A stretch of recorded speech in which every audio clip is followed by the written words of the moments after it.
अस्सलाम वालेकुम। My name is Rabia Rubani. Welcome to pharma whisper. आज जो हमारा टॉपिक है हमारे पास एएनएस फार्माकोलॉजी में मेन टॉपिक है विच इज़ एड्रीनर्जिक एगोनिस्ट। हमने स्टार्ट किया था, हमने जो पढ़ा था सबसे पहले हमने एएनएस का इंट्रो पढ़ा था। उसके बाद हमने क्या पढ़ा, उसके बाद हमने पढ़ा एड्रीनर्जिक सिस्टम क्या होते हैं। एड्रीनर्जिक सिस्टम के बाद हमने जो उसकी न्यूरोट्रांसमिशन थी, नॉरएपिनेफ्रिन जो है था उसकी हमारे पास रिलीज़, उसकी फेट, उसकी सेंसिस, ये सारी चीज़ें हमने डिस्कस की थी लास्ट लेक्चर में।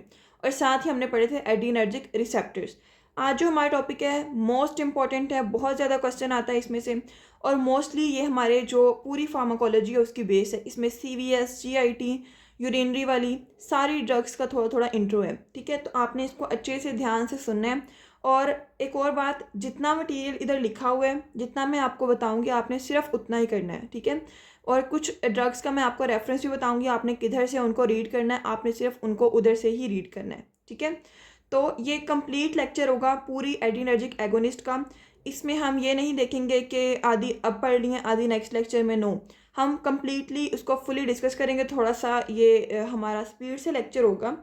तो स्टार्ट करते हैं। हम सबसे पहले कहते हैं कि हमारे पास जो एड्रीनर्जिक एगोनिस्ट क्या होते हैं।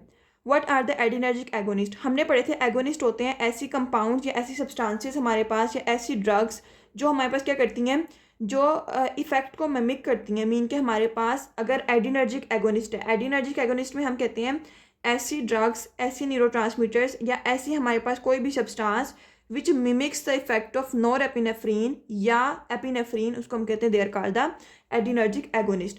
अगर आपको ड्रग्स आती है सिम्पैथोमाइमेटिक, देन तब भी हम क्या करते हैं, एड्रीनर्जिक एगोनिस्ट को ही डिस्कस करते हैं। यहाँ पे कंफ्यूज होने की कोई बात नहीं है कि हमारे पास सिम्पैथोमाइमेटिक कौन सी हैं। Adrenergic system is also a sympathetic system. और एड्रीनर्जिक जो हमारे पास सिस्टम होता है उसके जो मिमिक करती हैं उसको हम सिम्पैथोमाइमेटिक ड्रग्स भी कहते हैं। मीन के सिंपैथेटिक नर्वस सिस्टम को या सिंपैथेटिक सिस्टम को ये मिमिक करती हैं, ठीक है। मीन के हमारे पास एड्रीनर्जिक सिस्टम को मिमिक करती हैं। तो ये इंट्रोडक्शन। यहाँ पे एड्रीनर्जिक जो एगोनिस्ट होती हैं वो क्या करते हैं, हमारे पास बाइंड करते हैं अल्फा रिसेप्टर पे, बीटा रिसेप्टर पे। अल्फा हमने लास्ट लेक्चर में पढ़े कितने होते हैं, अल्फा 1, अल्फा 2, बीटा 1 और बीटा 2 और बीटा 3, ठीक है। ये हमारे पास ये रिसेप्टर्स होते हैं।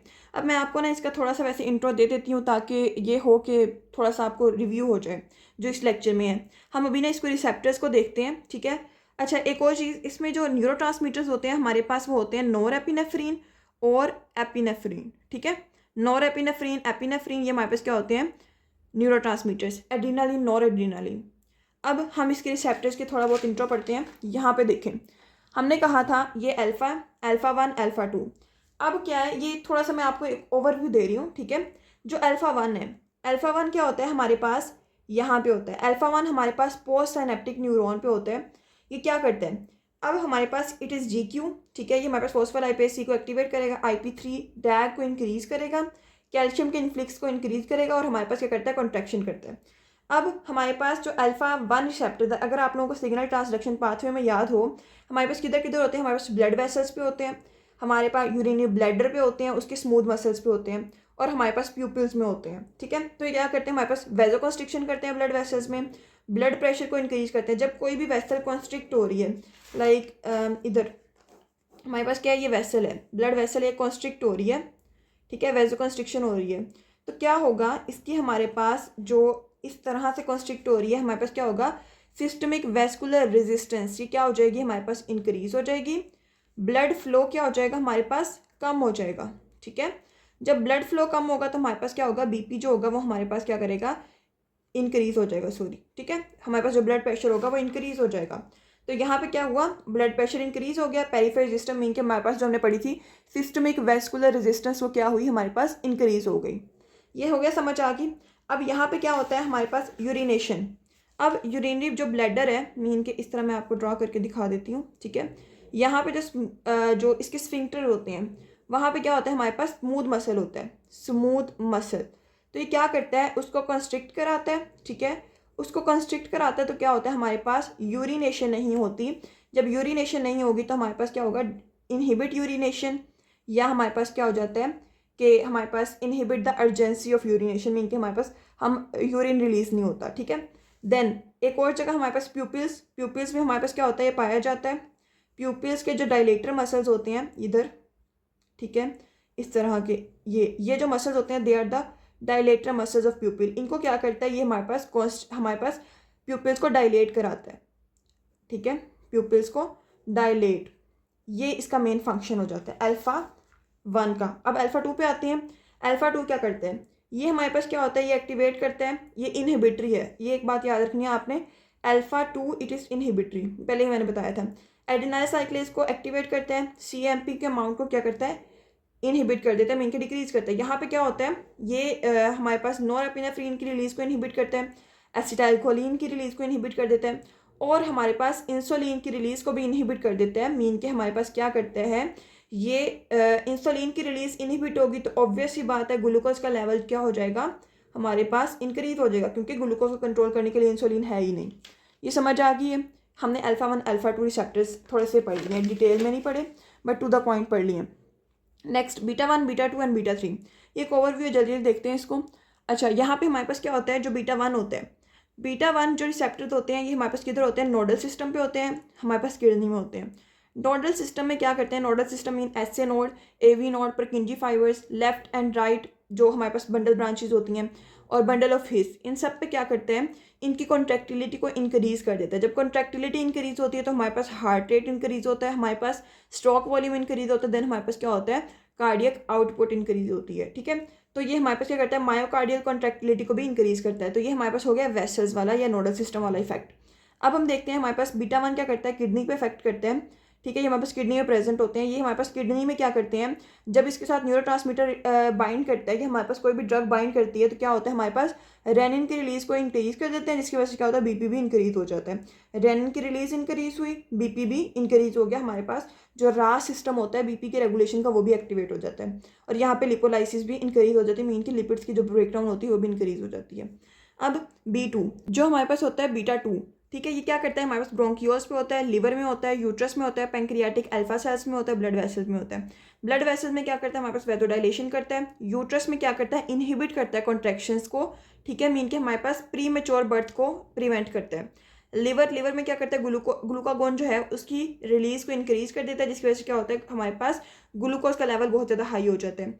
ब्रोंक्यूल्स, ठीक है, हमारे पास क्या करता है, ब्रोंक्यूल्स की ब्रोंकोडाइलेशन करता है, मीन का dilation of bronchioles. Pancreatic alpha cells वही ग्लूकागोन की कंसंट्रेशन को इंक्रीज करते हैं, और हमारे पास क्या करता है, ग्लाइकोजिनोलाइसिस को इंक्रीज करता है, और ग्लूकोज की जो सिंथेसिस है उसको इंक्रीज करते हैं। ये सारे इसके फंक्शन आ जाते हैं। अब बीटा 3 हमारे पास स्पेसिफिकली जो होता है, ये हमारे पास यूरिनरी ब्लैडर के डिट्रेसर मसल में होता है। क्या करता है, हमारे पास ये प्रिवेंट करता है यूरिनेशन को, ठीक है। ये हमारे पास हो गया एक ओवरव्यू। अब हम देखते हैं हमारे पास जो हमारी क्लास है उस पर चलते हैं, एड्रीनर्जिक एगोनिस्ट। अब सबसे पहले मेन जो है मैंने बता दिया इसका introduction, classification on the base of chemical nature. हम कहते हैं दो तरह से होते हैं, कैटेकोलामीन्स, नॉन कैटेकोलामीन्स। अब कैटेकोलामीन्स क्या होते हैं, हमारे पास ऐसे जो एगोनिस्ट जो कि क्या होते हैं 3,4 डाईहाइड्रोक्सीबेंजीन ग्रुप जिसमें होते हैं, और उसको हम कहते हैं देर कार द कैटेकोलामीन्स। ये क्या होती है, इनकी पोटेंसी हाई होती है। इसमें क्या होता है, कैटिकोल हाइड्रोक्सल ग्रुप नहीं होता, मैं आपको कंपैरिजन से बता देती हूँ। इसमें कैटिकोल हाइड्रोक्सल ग्रुप्स नहीं होते। अच्छा, ये क्या करते हैं, दे show the high potency in directly activating AB receptors, mean के हमारे पास अल्फा बीटा रिसेप्टर्स को डायरेक्टली एक्टिवेट करने में हाई पोटेंसी होती है, इनकी पोटेंसी कम होती है। बट ये क्या करते हैं, हमारे पास ये जल्दी इनएक्टिवेट हो जाते हैं, मीन के मेटाबोलाइज्ड हो जाते हैं। COMT catechol, O methyl transferase and MAO mono amine oxidase, mean के जो हमारे पास मेटाबॉलिज्म होता है इनका रैपिड होता है, इसका स्लो होता है, और प्रोलॉन्ग्ड इफेक्ट होता है इसका, लेकिन कम पोटेंसी होती है। ये बात आपने याद रखनी है। Poor penetration into CNS, mean के हमारे पास ब्लड ब्रेन बैरियर जो होता है उसको क्रॉस नहीं कर सकते, पुअरली क्रॉस करते हैं। ये हमारे पास क्या करते हैं, उसको ईजिली क्रॉस कर जाते हैं, हाई पेनिट्रेशन है। और इसमें आपने एग्जांपल्स लाजमी याद रखनी है, MCQs में आ जाती हैं। कैटेकोलामीन्स क्या होते हैं, हमारे पास एपिनेफ्रीन, नोरेपिनेफ्रीन, आइसोप्रोटेरिनोल एंड डोपामीन, ठीक है। और नॉन कैटेकोलामीन्स क्या होते हैं, इट इज़ फिनाइलेफ्रीन, एफिड्रीन, एम्फीटामीन। ये आपने ड्रग्स के नाम लाजमी याद करने हैं। अब हम आते हैं हमारी मेन क्लासेस की तरफ। On the base of mechanism of action हम कहते हैं एड्रीनर्जिक जो एगोनिस्ट होते हैं वो 3 तरह से होते हैं, डायरेक्ट एक्टिंग, इनडायरेक्ट एक्टिंग और मिक्स्ड जो है वो नेक्स्ट पेज में आपको बताती हूँ। पहले डायरेक्ट एक्टिंग, ये डायरेक्टली बाइंड करते हैं। लाइक अगर हमारे पास ये एक रिसेप्टर है, ये एक रिसेप्टर है, इसके ऊपर क्या करेंगे, डायरेक्ट बाइंड कर रहे हैं, इस तरह से इस रिसेप्टर के ऊपर डायरेक्ट बाइंड कर रहे हैं, और हमारे पास नोरेपिनेफ्रीन या एपिनेफ्रीन की तरह इफेक्ट प्रोड्यूस कर रहे हैं। इनको हम कहते हैं they're called the direct acting. Indirect acting, ये क्या करते हैं, हमारे पास डायरेक्टली बाइंड नहीं करते। जैसे अब ये डायरेक्ट बाइंड किया नहीं, ये हमारे पास कहीं साइड पे बाइंड कर जाएगा, इस तरह डिफरेंट पोजीशन में बाइंड करेगा। और ये क्या करेगा, हमारे पास इनडायरेक्ट एक्टिंग, ये डायरेक्टली बाइंड नहीं करेगा। और हमारे पास क्या करेगा, ये जो हमारे पास मेटाबॉलिज्म होता है नॉरएपिनेफ्रिन का, उसको इनहिबिट कर देता है। किस तरह से इनहिबिट करता है, ये हमारे पास क्या करता है, इनहिबिट करता है COMT को, मीन कि हमारे पास कैटिकोल ओ मिथाइल ट्रांसफीरेज को इनहिबिट कर देता है ताकि वो इसकी क्या करे, मेटाबॉलिज्म ना करे। नॉरएपिनेफ्रिन की जो रिसाइकलिंग होती है, लाइक अगर मैं आपको दिखाती हूँ, ये जो होती है हमारे पास रिसाइकलिंग, ये दोबारा रिसाइकल हो रहा है, अंदर जा रहा है, तो इसको क्या करता है, इसको भी इनहिबिट कर देता है। ये कहता है कि जो हमारे पास इनडायरेक्ट एक्टिंग एगोनिस्ट होते हैं, ये कहते हैं कि हमारे पास इधर ही न्यूरोट्रांसमीटर्स जो हमारे पास नॉरएपिनेफ्रिन है उसकी एक्यूमुलेशन हो जाए। इसके लिए वो क्या करता है, हमारे पास COMT को क्या करता है, इसको इनहिबिट कर देता है, इसको भी इनहिबिट करता है रिसाइकलिंग को। और हमारे पास मोनोअमीन ऑक्सीडेज ये वाला जो है, इसको भी इनहिबिट कर देता है, क्योंकि यहाँ पे क्या होती है, मेटाबॉलिज्म होती है। इन मेटाबॉलिज्म या रिसाइकलिंग को इनहिबिट करने के बाद क्या होता है, यहाँ पे नॉरएपिनेफ्रिन की एक्यूमुलेशन हो जाती है और ये ज़्यादा से ज़्यादा इस रिसेप्टर पे बाइंड करते हैं। ठीक है, तो क्या होता है, इधर बाइंड करते हैं और हमारे पास क्या होता है, इफेक्ट प्रोड्यूस होता है, एम्पलीफिकेशन ऑफ इफेक्ट हो जाती है, मीन के ज़्यादा इफेक्ट प्रोड्यूस होता है। ये समझ आ गई। अब यहाँ पे क्या होता है, amplify the effect of norepinephrine, work to increase the norepinephrine accumulation. अब इसकी जो ड्रग्स हैं वो हमारे पास क्या आती हैं, कोकेन एंड एम्फेटामिन्स, ये याद रखनी है आपने। मिक्स्ड एक्टिंग, मिक्स्ड एक्टिंग नाम से शो हो रहा है, मीन के ये दोनों काम करेंगे। मीन के हमारे पास क्या करेंगे, नॉरएपिनेफ्रिन की रिलीज को इनक्रीज करेंगे किसी भी तरीके से। या तो हमारे पास क्या कर देते हैं, डायरेक्ट एक्ट करते हैं रिसेप्टर पे, और क्या करते हैं, हमारे पास नॉरएपिनेफ्रिन के इफेक्ट को मिमिक कर देते हैं। या फिर ये क्या करते हैं, हमारे पास वही इनडायरेक्ट एक्टिंग वाला काम करते हैं और हमारे पास क्या करते हैं, इसकी एक्यूमुलेशन को इंक्रीज करके इफेक्ट प्रोड्यूस करा देते हैं। इसमें हमारे पास आती हैं एफेड्रीन, स्यूडो एफेड्रीन। ठीक है, अच्छा अब क्या करना है, हमने इनडायरेक्ट एक्टिंग और मिक्स्ड एक्टिंग, इनका मैंने आपको इनकी इंट्रो बता दी है। इसमें इनडायरेक्ट एक्टिंग में कोकेन और एम्फेटामिन, एफेड्रीन और स्यूडो एफेड्रीन। ठीक है, अब एफेड्रीन आजकल मतलब अब तो यूज़ नहीं होती है, तो स्यूडो एफेड्रीन आपकी मेन आ जाती है। ये इतनी इंपॉर्टेंट नहीं है, लेकिन मैं आपको एंड पे इसका बताऊंगी आपने इनका क्या करना है। अब आते हैं हमारे पास जो मेन क्लासिफिकेशन है इसकी हमारी, which is direct acting agonist, mean के जो डायरेक्टली हमारे पास रिसेप्टर्स पे एक्ट करके अपना फंक्शन परफॉर्म करते हैं। अब इसकी जो टाइप्स हैं, सबसे पहले आती है अल्फा 1 एगोनिस्ट। हमारे पास 2 अल्फा हैं और 3 बीटा रिसेप्टर्स हैं।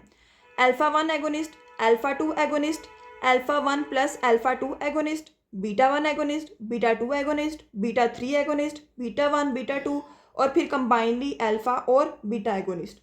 अच्छा, सबसे पहले अब हमें इसकी ड्रग्स याद करनी है, जो कि बहुत मुश्किल काम है। पहले मैं आपको नेम बताती हूँ, देन मैं आपको इसका ईजी वे बताती हूँ आपने किस तरह से इसको याद करना है। सबसे पहले हमारे पास जो अल्फा 1 एगोनिस्ट आते हैं, उसमें हमारे पास जो ड्रग्स आती हैं, फिनाइलेफ्रीन, मिडोड्रीन एंड मिथॉक्सामीन। अच्छा, आपने ना साथ साथ इसको हाईलाइट करते जाना है, जो जो इंपॉर्टेंट ड्रग्स है मैं आपको साथ साथ बताती जाती हूँ। फिनाइलेफ्रीन ये इंपॉर्टेंट है, मेनली हमने इनका पढ़ना है, फिनाइलेफ्रीन और मिडोड्रीन का। ठीक है, देन अल्फा 2, इसमें clonidine, apraclonidine and alpha methyl dopa. Clonidine important है, ये आपने अच्छे से याद करनी है। अल्फा 1 अल्फा 2 एगोनिस्ट, इसमें ऑक्सीमिटाजोलिन होती है, ये हमारे पास नॉन सेलेक्टिव होते हैं। Alpha 1 plus alpha 2 non selective, beta 1 beta 2 non selective, alpha beta non selective. ठीक है, बाकी सारी हमारे पास क्या है, सेलेक्टिव ड्रग्स हैं। तो हम कहते हैं हमारे पास ऑक्सीमिटाजोलिन, बीटा 1 एगोनिस्ट में हम कहते हैं डो ब्यूटामीन, देन बीटा 2 में हम कहते हैं एल्ब्यूटिरोल, सालमेट्रिरोल, और हमारे पास क्या होता है, टर्ब्यूटालिन। ये दोनों हमारे पास क्या होती है, शॉर्ट एक्टिंग, ये हमारे पास लॉन्ग एक्टिंग है। इतनी क्लासिफिकेशन इनफ है, इसकी ज़्यादा आपको करने की जरूरत नहीं है। बीटा 3 मायराबेग्रोन, ठीक है, ये आपकी शॉर्ट में आ जाती है, या आपसे MCQs पूछ लिया जाता है, इसका मैं आपको बाद में बताऊंगी। ठीक है, बीटा 1 बीटा 2 एगोनिस्ट, इसमें आइसोप्रोटेरिनोल, ये इंपॉर्टेंट है। अल्फा बीटा एगोनिस्ट, इसमें हमारे क्या आती है, एपिनेफ्रीन, नॉरएपिनेफ्रीन, डोपामीन, ये भी इंपॉर्टेंट है, ये मोस्ट इंपॉर्टेंट है। अच्छा, अब जो आपके पास्ट पेपर्स में आई हुई है, वो एक आपके पास आती है डोब्यूटामीन, ठीक है, एक आती है आइसोप्रोटेरिनोल, एपिनेफ्रीन, नॉरएपिनेफ्रीन और डोपामीन। ये जो एंड वाली है ये तो मोस्ट इंपॉर्टेंट है। ठीक है, इनमें मैंने आपको बता दिया, डोब्यूटामीन इंपॉर्टेंट है, ठीक है, आपको एल्ब्यूटिरोल, टर्ब्यूटालिन, सालमेट्रिलोल, ये सारी जो है ना, इनका थोड़ा बहुत इंट्रो लाजमी पता होना चाहिए। इसमें क्लोनिडीन और इसमें फिनाइलेफ्रीन और मिडोड्रीन। अब आपने इनको याद कैसे करना है, ड्रग्स को याद करना बहुत मुश्किल टास्क है और सबसे ज़्यादा मुश्किल यही चीज़ है। हमने एक निमोनिक्स बनाई है, ठीक है। अब यहाँ पे prime minister Modi's calm active assistant ordered doctors after surgery to manage the intense emergency needs daily। ये मैंने वैसे अपने याद करने के लिए बनाई है। सो सबसे पहले प्राइम, ठीक है, पी फिनाइलेफ्रीन। देन हमारे पास मिनिस्टर, इट इज़ मिडोड्रीन। मोदीज मिथॉक्सामीन। काम क्लोनिडीन, ए एप्राक्लोनिडीन, ए अल्फा मिथाइलडोपा। ओ से ऑक्सीमिटाजोलिन, डी से डोब्यूटामीन, ए से एल्ब्यूटेरॉल, एस से साल्मेटिरॉल, टी से टर्ब्यूटालिन, एम से मायराबैग्रोन और आई से हमारे पास आइसोपेटेरिनॉल, ई से एपिनेफ्रीन, एन से नॉरएपिनेफ्रीन और डी से डोपामिन। ये इजीली याद हो जाएंगी और ज़्यादा कोई याद नहीं करना पड़ेगा आपको, बस ये याद करनी पड़ेंगी इनकी, ठीक है। ये दो हैं, इजीली याद हो जाएंगी।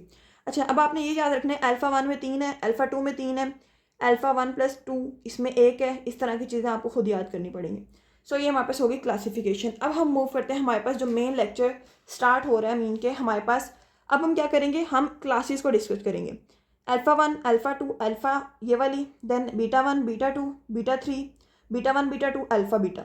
इन सब क्लासेस को हम बारी बारी डिस्कस करते हैं। फर्स्ट ऑफ ऑल हमारे पास आती है क्लास, जो हमारे पास क्लासेस आ रही हैं मैं इसको साथ साथ अब डिस्कस करूँगी। अब ये ना मैं आपको इसको वो करके दिखाती हूँ। अच्छा, ये एक टेम्पलेट है, अगर आप इसको गौर से देखें, फार्माकोलॉजी ड्रग टेम्पलेट, ये बहुत इजी कर देता है आपकी ड्रग को आपको याद करने में भी। हमारे पास सेकंड प्रॉफ के लिए, थर्ड प्रॉफ के लिए और in term long term use के लिए हमारे पास क्या होता है, बहुत ज़्यादा ज़रूरी है। तो ये फार्माकोलॉजी ड्रग टेम्पलेट है, इसमें जेनेरिक नेम है, क्लास बिलोंग है, इंट्रोडक्शन है, मैकेनिज्म ऑफ एक्शन है, फार्माकोकाइनेटिक्स है, थेराप्यूटिक यूजेस हैं, ठीक है। Then side effects, spectrum, spectrum जिस ड्रग का होगा आप उसमें लिखें, जिसमें नहीं है वो ना लिखें, इंटरैक्शंस, कॉन्ट्रा इंडिकेशंस और हमारे पास डिटेल्ड मैकेनिज्म ऑफ एक्शन। अब सबसे पहले आपने क्या करना है, जब आपको पेपर में कोई भी ड्रग आती है, जैसे अगर मैं यहाँ पे पूरी क्लास डिस्कस कर रही हूँ, which is alpha 1 adrenergic receptor agonist, इसमें हम तीनों डिस्कस करेंगे, फिनाइलेफ्रीन, मिडोड्रीन और मिथॉक्सामीन, ठीक है। मिथॉक्सामीन कह सकते हैं आप इनके जैसी है, बट हम मेनली डिस्कस कर रहे हैं फिनाइलेफ्रीन और मिडोड्रीन। अब मैंने इन दोनों को डिस्कस किया इस पूरे टेम्पलेट में। अगर आपको आती है लाइक लिखें राइट अ नोट ऑन मिडोड्रीन, आपने इंट्रोडक्शन, मैकेनिज्म ऑफ एक्शन, ये सारी चीज़ें आपने वैसी के वैसी लिखनी है। इसका स्पेक्ट्रम नहीं है तो आपने स्पेक्ट्रम नहीं लिखना, ये आपने हेडिंग्स याद कर लेनी है, ठीक है। तो आपने क्या करना है इंट्रोडक्शन में, अब ये सब इनका सिंपल है, इनके हमारे पास सेम है तो आपने सेम लिख देना। अगर कोई स्पेसिफिक पॉइंट है ना, जैसे ये सेम है, ये भी सेम है, ठीक है, इसका स्पेसिफिक पॉइंट क्या, मिडोड्रीन प्रोडक्ट है और इसकी एक्टिव फॉर्म ये है, देन आपने क्या करना है, ये एक स्पेसिफिक पॉइंट है ये लिख देना उसमें, फिनाइलेफ्रीन में ये पॉइंट नहीं लिखेंगे। इस तरह आपने खुद इसको एडजस्ट कर लेना है, ठीक है। Excretion, metabolism, like pharmacokinetics same है। थेराप्यूटिक यूजेस जो हैं ये सेपरेट करके लिखे हैं, आपने सेपरेट ही याद करने हैं और ये क्या होगा, आपने जब सेपरेट क्वेश्चन आएगा आपने सेपरेट ही लिख देने, ठीक है। देन साइड इफेक्ट्स, स्पेक्ट्रम, ये साइड इफेक्ट सेम है, स्पेक्ट्रम है नहीं है, इंटरैक्शन भी सेम होगी, कॉन्ट्राइंडिकेशन भी सेम है और इसके जो हमारे पास इसका कंप्लीट जो मैकेनिज्म ऑफ एक्शन है वो थोड़ा सा डिफरेंट है दोनों का। तो आपने दोनों का याद करके जब कोई भी ड्रग आए उसमें लिख देना है। इस तरह हम हर क्लास को डिस्कस करेंगे, आपने इसको अपने जो पेपर एग्जाम के लिहाज से आपने उसको लिखना है। सो फर्स्टली हम डिस्कस करेंगे, वैसे मैं प्रेफर करूँगी आप भी इसी तरह अपने नोट्स बनाएं खुद। ये नहीं है कि वैसे आप यहाँ से इसको स्क्रीनशॉट लेके कॉपी कर सकते हैं बट वो रिजल्ट नहीं आएगा। तो आपने क्या करना है, आपने खुद इसको लिखना है। जब एक दफ़ा आप लिखते हैं किसी चीज़ को तो क्या होता है आपके दिमाग में वो चीज़ें बैठ जाती हैं। तो ये सजेशन है for your good pharmacology concept कि आप इसको दोबारा खुद लिखें, ठीक है। इसको एक प्रॉपर अपने नोट्स बनाएं, चाहे तो ऐसे ही पेजेस ले लें, ठीक है, चाहे तो आप अपने कोई भी पेजेस लेके उनके ऊपर हेडिंग्स डाल के लिख लें, ठीक है। और उसको लॉन्ग टर्म यूज़ के लिए लिखें, मीन के आफ्टर योर डिग्री बहुत सी चीज़ों में यूज़ होता है इन सब चीज़ों का, तो आप उसको यूज़ कर सकें, ठीक है। और ऐसे नोट्स बनाया करें जो आपको इन फ्यूचर भी काम आए। वी आर फार्मासिस्ट, डॉक्टर जो भी हैं, ताकि हमारे पास जो होते हैं नेक्स्ट जो फर्दर होगा ना, मीन के जब प्रैक्टिकल लाइफ में जाएंगे तब हमें ये चीज़ें बताएगा कोई नहीं, बट हमें ये चीज़ें सीखनी पड़नी है खुद। जब हमारे पास एक प्रॉपर सोर्स होगा देन हम प्रॉपर इसको सीख भी सकेंगे, ठीक है। अब स्टार्ट करते हैं। हमारे पास सबसे पहले हमारे पास क्या है, क्लास जो आती है, it is alpha 1 adrenergic receptor agonist, mean के हमारे पास अल्फा 1 एगोनिस्ट की जो क्लास है, इसमें हमने 3 ड्रग्स पढ़ी, फिनाइलेफ्रीन, मिडोड्रीन और मिथॉक्सामीन। इसमें हम जो मेन है वो फिनाइलेफ्रीन और मिडोड्रीन है, नेम मैंने तीनों का लिखा है। अब introduction, they are selective alpha 1 agonist stimulate the alpha receptors mainly located on mean के हमारे पास क्या होते हैं, सिलेक्टिव है। मैंने बताया था जो अल्फा 1 प्लस अल्फा 2 है, जो दो रिसेप्टर वाली ड्रग्स होंगी ना वो नॉन सेलेक्टिव है, जो सिंगल वाली हैं वो आप सेलेक्टिव में कर लें, ठीक है। There selective alpha 1 agonist stimulate alpha receptor. Alpha 1 agonist obvious ही बात है, अल्फा 1 रिसेप्टर को हमारे पास स्टिमुलेट करेंगे, mainly located on vascular smooth muscles causing the vasoconstriction. और अल्फा 1 रिसेप्टर्स हमने पढ़े हैं किधर किधर होते हैं हमारे पास, ये स्मूथ मसल्स में होते हैं, वेजोकंस्ट्रिक्शन करते हैं, यूरिन ब्लैडर में डिट्रसर मसल जो हमारे पास होते हैं उनमें होते हैं, क्या करते हैं हमारे पास, इनहिबिट करते हैं यूरिनेशन को, और हमारे पास प्यूपिल्स में होते हैं और हमारे पास क्या करते हैं, प्यूपिल की डायलेशन करते हैं। ये जो चीज़ें हैं ना ये आपने थोड़ी सी अपनी फिंगर टिप्स पे रखनी है ताकि प्रॉपर आपको काम आए in exam also in future in every practical life, ठीक है। तो हम कहते हैं हमारे पास क्या हो गया, प्यूपिल डायलेशन कर दी इसने। मिडोड्रीन, मिडोड्रीन जो होती है हमारे पास एक एक्स्ट्रा पॉइंट है, स्पेसिफिक है। मिडोड्रीन प्रो ड्रग है, ये एमसीक्यूज भी आ जाता है। मिडोड्रीन क्या है, प्रो ड्रग है और उसकी एक्टिव फॉर्म कौन सी है, डिसग्लाय मिडोड्रीन। तो ये हमारे पास हो जाता है। देन आता है एक शॉर्ट मैकेनिज्म ऑफ एक्शन। हमने पढ़ा था कि हमारे पास जो अल्फा 1 एगोनिस्ट होते हैं they are the GQ protein, ठीक है। ये क्या करते हैं हमारे पास, एक्टिवेट किया हमने अल्फा रिसेप्टर को, उसने GQ प्रोटीन जो हमारे पास कपल्ड होता है फॉस्फोलाइपेज-C को एक्टिवेट किया, IP3 और डाई की कंसंट्रेशन इंक्रीज हुई, कैल्शियम का इन्फ्लक्स इंक्रीज हुआ और हमारे पास क्या हो गया, ब्लड वेसल में वेजोकंस्ट्रिक्शन होगी, ब्लड प्रेशर राइज हो गया, पेरिफेरल रेजिस्टेंस भी इंक्रीज होगी। मैंने पीछे जब आपको रिसेप्टर समझाए हैं मैंने आपको ये पूरा कंसेप्ट बताया है। नेक्स्ट हम मैकेनिज्म ऑफ एक्शन में पढ़ते हैं इसका पूरा कंसेप्ट। देन फार्माकोकाइनेटिक्स पे आते हैं। फार्माकोकाइनेटिक्स में ADME मीन के absorption, distribution, metabolism, excretion. Absorption में फिनाइलेफ्रीन जो होती है ओरल दी जाती है, IV दी जाती है, टॉपिकल दी जाती है। ओरल में क्या होता है, इसकी जो बायोअवेलेबिलिटी है वो कम हो जाती है because of the first pass metabolism. Midodrine जो होती है हमारे पास ओरली वेल अब्जॉर्ब्ड होती है। देन डिस्ट्रीब्यूशन मॉडरेट होता है बॉडी टिश्यूज में और इसकी CNS पेनिट्रेशन क्या होती है हमारे पास, ये कम होती है, मीन के हमारे पास पुअर होती है। तो हम कहते हैं मेटाबॉलिज्म, ये मेटाबोलाइज। अच्छा, हमारी जो मोस्टली ड्रग्स है ना, ये एक बात आपने याद रखनी है, कहीं भी आती हैं मोस्टली ड्रग्स COMT, ठीक है, MAO मीन के हमारे पास कैटिकोल ओ मिथाइल ट्रांसफेरेज या हमारे पास मोनोमीन ऑक्सीडेज, इनसे मेटाबोलाइज होती हैं और लिवर में होती हैं। और एक्सक्रीशन जो होती है हमारे पास क्या होती है, ये हमारे पास रीनल एक्सक्रीशन होती है, मीन के यूरिन के थ्रू होती है मोस्टली। तो ये चीज़ें आपने याद कर लेनी है, ठीक है। और डिस्ट्रीब्यूशन जब लिखते वक्त आपने एक ध्यान रखना है कि जो कैटिकोलामीज होंगी वो हमारे पास क्या होंगी, पुअर जो CNS डिस्ट्रीब्यूटेड होंगी, मीन के CNS की पेनिट्रेशन कम होगी, ब्लड ब्रेन बैरियर को क्रॉस नहीं करेंगी। जो नॉन कैटिकोलामीज है वो क्रॉस कर जाएंगी। तो एक क्लासेस आ जाती हैं, आपने उसको देन आपने एब्जॉर्प्शन को याद करना है। हमारे पास ओरल दी जाती है, IV दी जाती है, टॉपिकल दी जाती है, या हमारे पास क्या दी जाती है, सबक्यूटेनियस, सबडर्मल जैसे भी है, ठीक है। तो ये आपने एब्जॉर्प्शन याद करनी है, बाकी जो है वो ईजी है। मैं इस क्लास पे ज़्यादा टाइम लगा रही हूँ क्योंकि ये अभी स्टार्ट है। देन हम जब बाकी ड्रग्स पढ़ेंगे उसको हम फ्लुएंटली पढ़ेंगे और बस उसकी मेन चीज़ें डिस्कस करते जाएंगे। देन थेरापेटिक यूजेस, फिनाइलाफ्रीन हाइपोटेंशन में यूज़ होता है। अब किस तरह यूज़ होता है, हाइपोटेंशन में क्या होता है हमारे पास ब्लड प्रेशर रिड्यूस हो जाता है। तो हम क्या करते हैं, हम ये फिनाइलाफ्रीन देते हैं, ये बाइंड करती है। बाइंड करने से क्या होता है, इसकी मैं नेक्स्ट आपको नीचे बताऊँगी, इधर ही बता देती हूँ वैसे, ठीक है। ये हाइपोटेंशन में यूज़ होती है, ये बाइंड करती है, हमारे पास बाइंड करती है, स्क्वीज करती है वेन या आर्टरीज को, जिससे क्या होता है वीनस रिटर्न, वेन में अगर करेगा तो वीनस रिटर्न इंक्रीज हुआ, हमारे पास प्री लोड इंक्रीज होगा, कार्डियक आउटपुट इंक्रीज होती है, हमारे पास BP भी इंक्रीज हो जाता है। तो हमारे पास क्या करता है, हाइपर टेंशन कॉज कर देता है। आर्टरीज को स्क्वीज करता है, वीनस रिटर्न इंक्रीज होता है, स्ट्रोक वॉल्यूम इंक्रीज होता है, मतलब कार्डियक आउटपुट इंक्रीज होती है, BP भी इंक्रीज हो जाता है, हमारे पास हाइपर टेंशन कॉज कर देता है, ठीक है। ये समझ आ गई कि हमारे पास किस तरह से किया इसने, जैसे भी हमने पूरा मैकेनिज्म पढ़ा। तो क्या करता है हमारे पास हाइपोटेंशन में यूज़ होता है पेरी ऑपरेटिव, मीन के पेरी ऑपरेटिव में हम क्या कहते हैं, हमारे पास लाइक ड्यूरिंग या आफ्टर द सर्जरी हम इसको यूज़ करते हैं। मिड्रेसिस मीन के प्यूपिल की डायलेशन करता है, ये भी मैं आपको बताती हूँ प्यूपिल की डायलेशन किस तरह से करता है। हमारे पास जो होते हैं कि हमारे पास जो प्यूपिल्स में डिट्रेसर मसल्स होते हैं, सॉरी डिट्रेसर नहीं होते, यहाँ पे जो डायलेटर मसल्स होते हैं उनको क्या करता है, उसको हमारे पास डायलेट करता है, रिलैक्स करवाता है, ठीक है, प्यूपिल्स में। जब वो रिलैक्स होंगे तो क्या होगा, प्यूपिल्स डायलेट कर जाते हैं, जिस वजह से होता है हमारे पास प्यूपिल की डायलेशन हो जाती है। शॉक में यूज़ होता है, शॉक में क्या होता है हमारे पास ऑक्सीजन की रिक्वायरमेंट कम हो जाती है, ऑक्सीजन की डिमांड कम हो जाती है, तो हम क्या करते हैं, हम इसको शॉक में यूज़ करते हैं।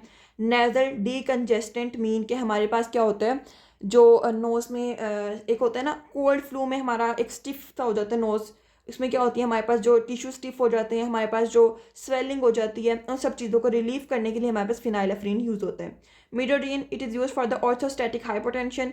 ये पोस्चुरल हाइपोटेंशन होती है जिसमें क्या होता है, by the change of the posture हमारा जो बीपी होता है वो रिड्यूस हो जाता है। ठीक है, मीडोडीन स्पेसिफिकली इसके लिए यूज़ होती है।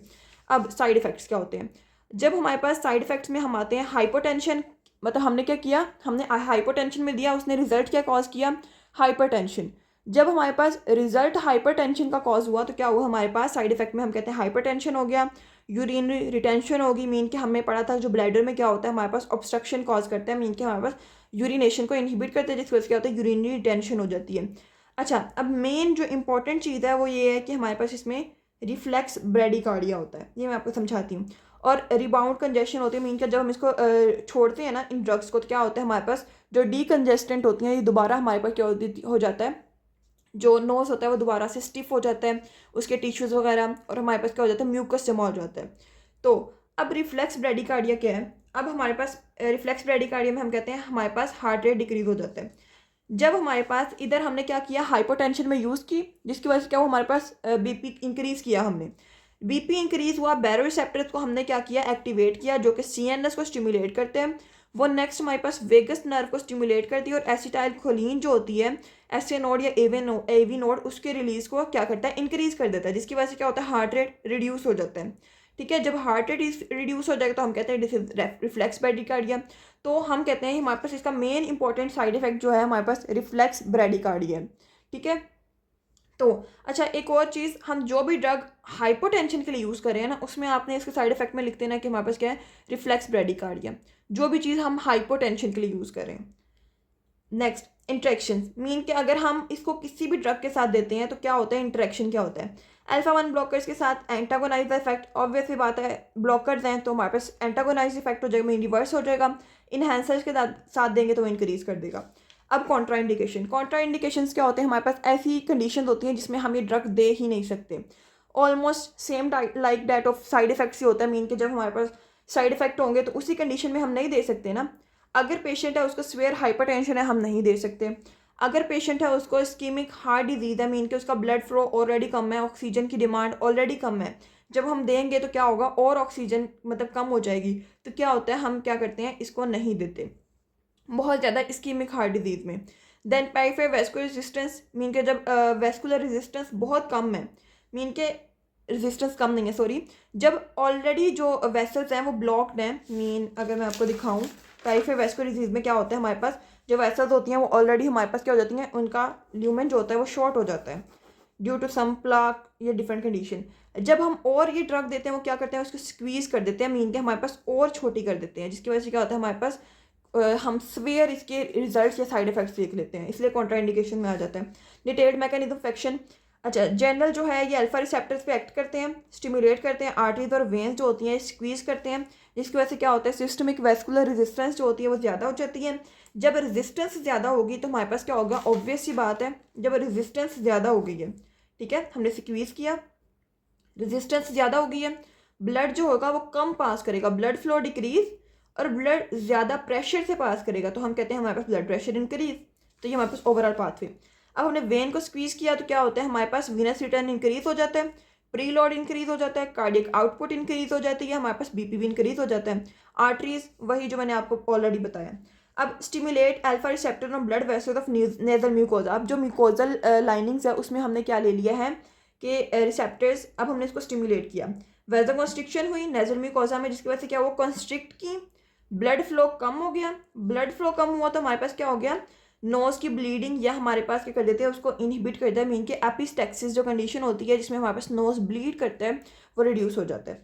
अब मीडोटीन का जो स्पेसिफिक इसका इफेक्ट है वो ये है कि स्क्वीज करता है हमारे पास वेन्स को, ठीक है, यहाँ से थोड़ा सा वो हो रहा है, अच्छा यहाँ पे देखते हैं, ठीक है, ये स्क्वीज करता है वेन को, वीनस रिटर्न को इंक्रीज करते हैं, और ये हमारे पास उन पेशेंट में यूज़ होता है जिनमें हमारे पास क्या है, पोस्चरल हाइपोटेंशन है, मीन के पोस्चर के चेंज की वजह से क्या होता है, ब्लड प्रेशर जो है वो रिड्यूस होता है यूजुअली इन ओल्डर्स, ठीक है। तो हम कहते हैं हमारे पास जो होता है ये इसकी प्रॉपर डिटेल आ जाती है। ये एक प्रॉपर मैंने आपको समझा दिया, अब जो नेक्स्ट टैंक्स है वो उसको हम डिटेल से बस रीड करते जाते हैं, जो मेन चीज़ें मैं आपको बताती जाऊँगी। ये आपने अच्छे से समझ लिया है। अब आपको नेक्स्ट ड्रग समझने में आसानी होगी, इतनी कोई मुश्किल नहीं है। अब नेक्स्ट जो है हमारे पास अल्फा 2 एगोनिस्ट है। अल्फा 2 एगोनिस्ट में कौन कौन सी हैं? क्लोनिडीन, अल्फा मिथाइल डोपा और एप्राक्लोनिडीन। मेन जो है क्लोनिडीन और अल्फा मिथाइल डोपा ही हैं, इसमें एप्राक्लोनिडीन का इतना रोल नहीं है। हम कहते हैं हमारे पास क्या आ जाती हैं ड्रग्स। जेनेरिक नेम कौन से हैं? Clonidine, alpha methyl dopa, apraclonidine. Direct acting alpha 2 adrenergic agonist, ठीक है, अल्फा 2 है। Then introduction, both act to reduce the sympathetic outflow. हमने पढ़ा था जो अल्फा 2 रिसेप्टर्स होते हैं उनके ऊपर ड्रग बाइंड करती हैं और हमारे पास जो सिंपैथेटिक आउटफ्लो है उसको क्या कर देते हैं, हमारे पास इनहिबिट कर देता है, मीन के हमारे पास रिड्यूस कर देता है। ये बेसिकली सिंपैथोलाइटिक होता है, मीन के हमारे पास बेसिकली ये एक्ट करता है लाइक दैट ऑफ एंटागोनिस्ट, ठीक है, क्योंकि ये हमारे पास नॉरएपिनेफ्रिन की जो रिलीज है उसके आउटफ्लो है उसको डिक्रीज करता है। तो ये क्या करता है, हमारे पास सिंपैथोलाइटिक एक्टिविटी होती है, बट इसको हम क्या कहते हैं, they are called the agonist. ये एक यूनिक कंसेप्ट है कि हमारे पास कौन सी ड्रग ऐसी है जो सिंपैथोलाइटिक एक्टिविटी है बट वो एगोनिस्ट है। वो है क्लोनिडीन, अल्फा मिथाइल डोपा और हमारे पास क्या आता है, apraclonidine. Then clonidine direct alpha 2 पे एगोनिस्ट पे एक्ट करती है। जो अल्फा मिथाइल डोपा ये फास्ट न्यूरोट्रांसमीटर होता है, ये प्रोडक्ट है like that of midodrine. It is converted into alpha methyl norepinephrine for its action, ठीक है। देन मैकेनिज्म ऑफ एक्शन पे देखते हैं हम क्या होता है। शॉर्ट देखेंगे, अल्फा 2 रिसेप्टर को स्टिमुलेट करते हैं, ठीक है, जो कि पेरिसिनेप्टिक होते हैं। न्यूरोट्रांसमीटर की रिलीज को क्या करते हैं, वो हमारे पास डिक्रीज कर देते हैं। Sympathetic outflow decrease, BP decrease, heart rate decrease और हमारे पास कार्डियक आउटपुट भी डिक्रीज। फार्माकोकाइनेटिक्स, ठीक है। एब्जॉर्प्शन में हम कहते हैं ओरल ट्रांसडर्मल होती है। डिस्ट्रीब्यूशन में it crosses blood brain barrier. Then हम कहते हैं हमारे पास इसकी हाफ लाइफ 12 to 16 आवर्स होती है। एक्सक्रीशन रीनल एक्सक्रीशन है, या इसकी जो मेटाबॉलिज्म है उसमें आप लिख सकते हैं COMT से इसकी क्या होती है हमारे पास metabolism. Alpha methyl dopa oral है, crosses blood brain barrier, shorter duration but prolong CNS action, ठीक है। लीवर में क्या होता है हमारे पास एक्टिव मेटाबोलाइट्स में कन्वर्ट होती है और रीनल एक्सक्रीशन है इसकी।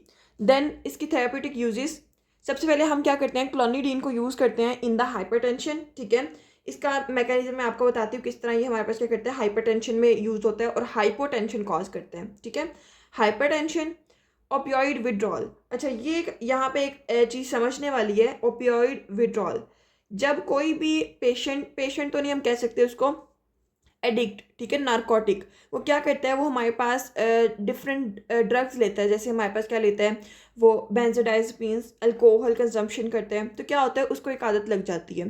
फिर जब वो उन चीज़ों को छोड़ता है, तो क्या होता है उसको उसकी जो एक्टिविटी होती है, मीन के उसके बॉडी फंक्शंस जो होते हैं वो उसको बेयर नहीं कर पाते, वो थोड़ा सा पागल इस तरह की जो कंडीशन होती है उसमें चला जाता है।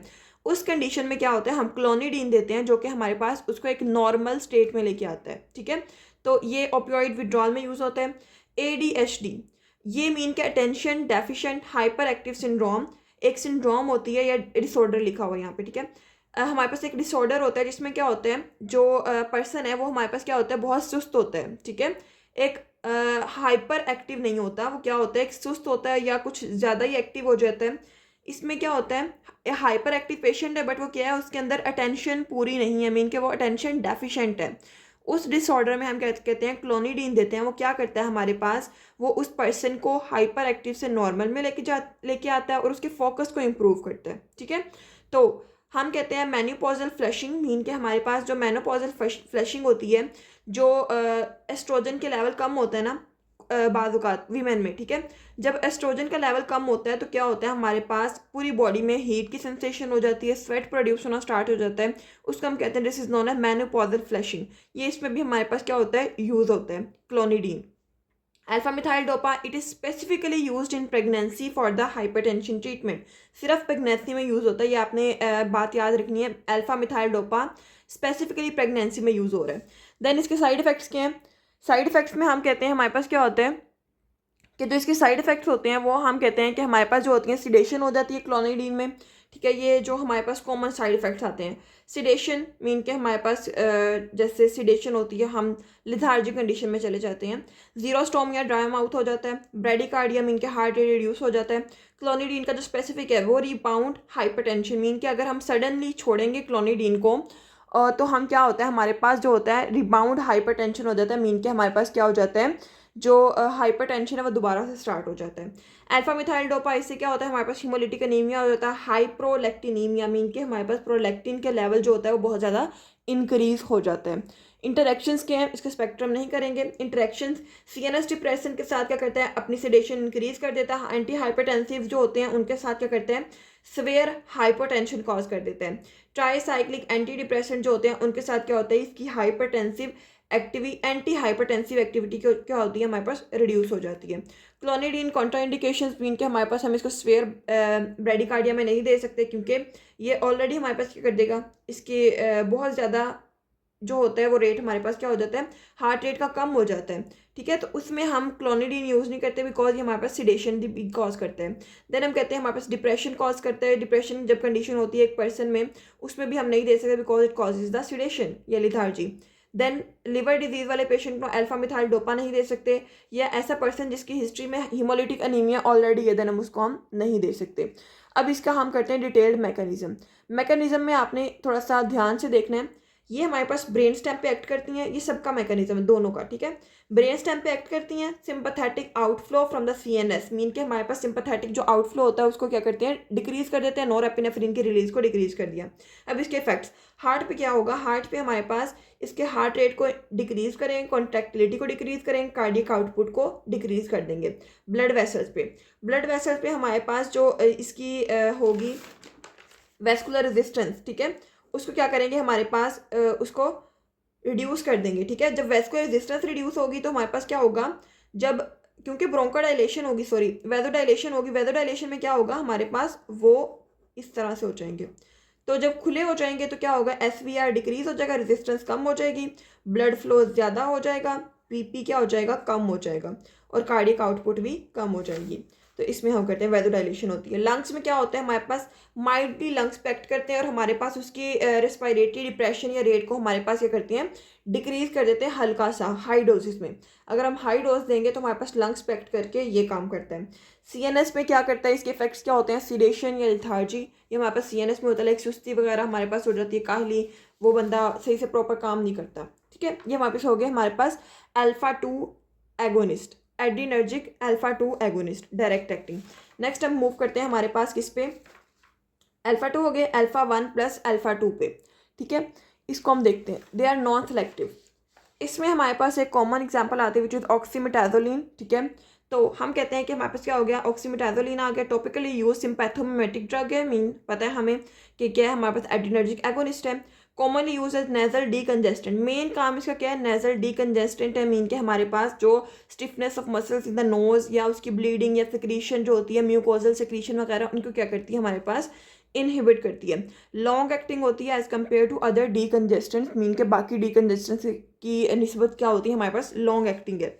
अब mechanism of action, mechanism of action में हम क्या कहते हैं, हमारे पास क्या करते हैं, it acts on alpha 1 receptor, alpha 2 receptor.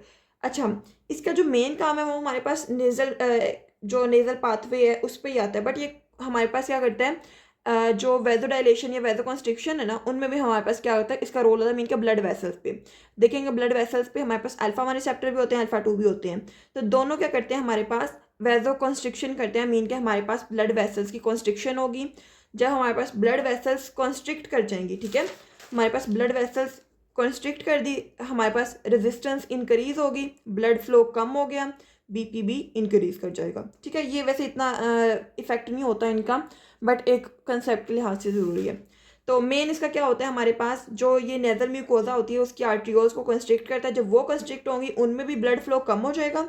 ठीक है, जैसे हमने वेजोकॉन्स्ट्रिक्शन इसमें पढ़ा है, तो यहाँ पे क्या होगा, ब्लड फ्लो कम, एडिमा कम हो जाएगा, मीन का जो स्वेलिंग है फ्लूइड की वजह से वो क्या हो जाती है कि हमारे पास कम हो जाएगी, नेजल कंजेशन भी कम हो जाएगी।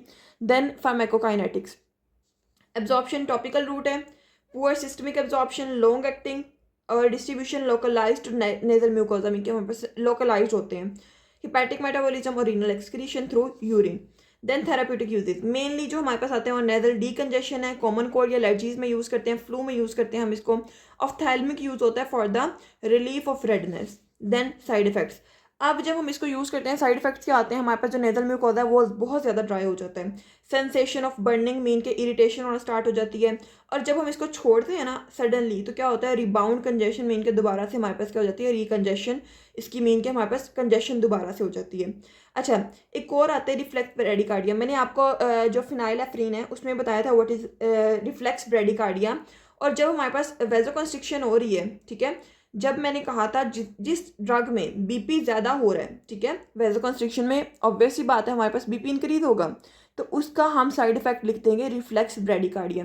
रेयर मैंने इसलिए लिखा बिकॉज इसका माइल्ड इफेक्ट होता है on the blood vessels of heart, ठीक है, तो इस वजह से हम इसको एक वैसे एक्स्ट्रा लिख सकते हैं, ठीक है। देन इंटरेक्शन में मोनोमीन ऑक्सीडेज इनहिबिटर्स जो होते हैं वो क्या करते हैं, वो हमारे पास इसके जो हाइपरटेंशन का रिस्क है उसको इंक्रीज कर देते हैं, जो दूसरे सिम्पैथोमिमेटिक होते हैं वो इसकी एक्टिविटी को इंक्रीज कर देते हैं। कॉन्ट्राइंडिकेशन, हाइपरटेंशन में यूज़ नहीं कर सकते, हाइपरथायरॉइडिज्म में यूज़ नहीं कर सकते, इस्कीमिक हार्ट डिजीज मीन के हमारे पास जो जब लिमिटेड सप्लाई ऑफ ऑक्सीजन होती है तब हम इसको यूज़ नहीं कर सकते। Then detail mechanism of action, mainly हमारे पास क्या होता है, नेजल वाला काम होता है इसका। तो नेजल म्यूकोसा में स्वेलिंग ऑफ नेजल पैसेजेस को कम कर देता है, ठीक है, क्योंकि वहाँ पे ब्लड फ्लो को कम कर देता है, मीन के हमारे पास क्या करता है, ब्लड फ्लो को कम कर देगा, वही जो हमने क्या कहा था, एडिमा कम कर देगा, ठीक है। तो जब हमारे पास स्वेलिंग कम होगी, एयरवेज ओपन हो जाएंगे, इम्प्रूव्स ब्रीदिंग। ब्लड वेसल्स पे स्टिमुलेट करता है अल्फा 1 रिसेप्टर्स को, वेजोकंस्ट्रिक्शन होती है, ठीक है, जब हमारे पास वेजोकंस्ट्रिक्शन होगी ऑब्वियस ही बात है हमारे पास क्या होगा, जो उसका SVR है वो इंक्रीज हो जाएगा। कैपिलरी हाइड्रोस्टेटिक प्रेशर जो कि हमारे पास जो ब्लड एक्सर्ट करता है कैपिलरीज पे वो कम हो जाएगा, मीन के रेजिस्टेंस कम हो जाएगी, ठीक है। ये थोड़ा सा कम्प्लेक्स लैंग्वेज में लिखती है, बस इसका यही है कि रेजिस्टेंस कम हो जाएगी, जिसकी वजह से क्या होगा, म्यूकोजल एडिमा भी कम हो जाएगा, मीन के अगर हम नोज की बात करें तो हमारे पास म्यूकोजल एडिमा भी कम हो जाएगा। ये हमारे पास था ऑक्सीमेटाजोलिन। नेक्स्ट हम मूव करते हैं हमारे पास हमारे जो बीटा 1 एगोनिस्ट, ठीक है। तो हम इसमें हमने कौन सी ड्रग पढ़नी है, डो ब्यूटामिन, ये इंपॉर्टेंट है। तो बीटा 1 एगोनिस्ट क्या होते हैं हमारे पास, डो ब्यूटामिन में आ जाएगा adrenergic beta 1 agonist. It is synthetic catecholamine, ठीक है, कैटिकोलामीन मीन के हमारे पास क्या है, ये अगर आप थोड़ा सा ध्यान लगाएं, हमने कहा था कैटिकोलामीन्स क्या होते हैं, जिनके अंदर हमारे पास कैटिकोल हाइड्रोक्सल ग्रुप्स होते हैं, ठीक है।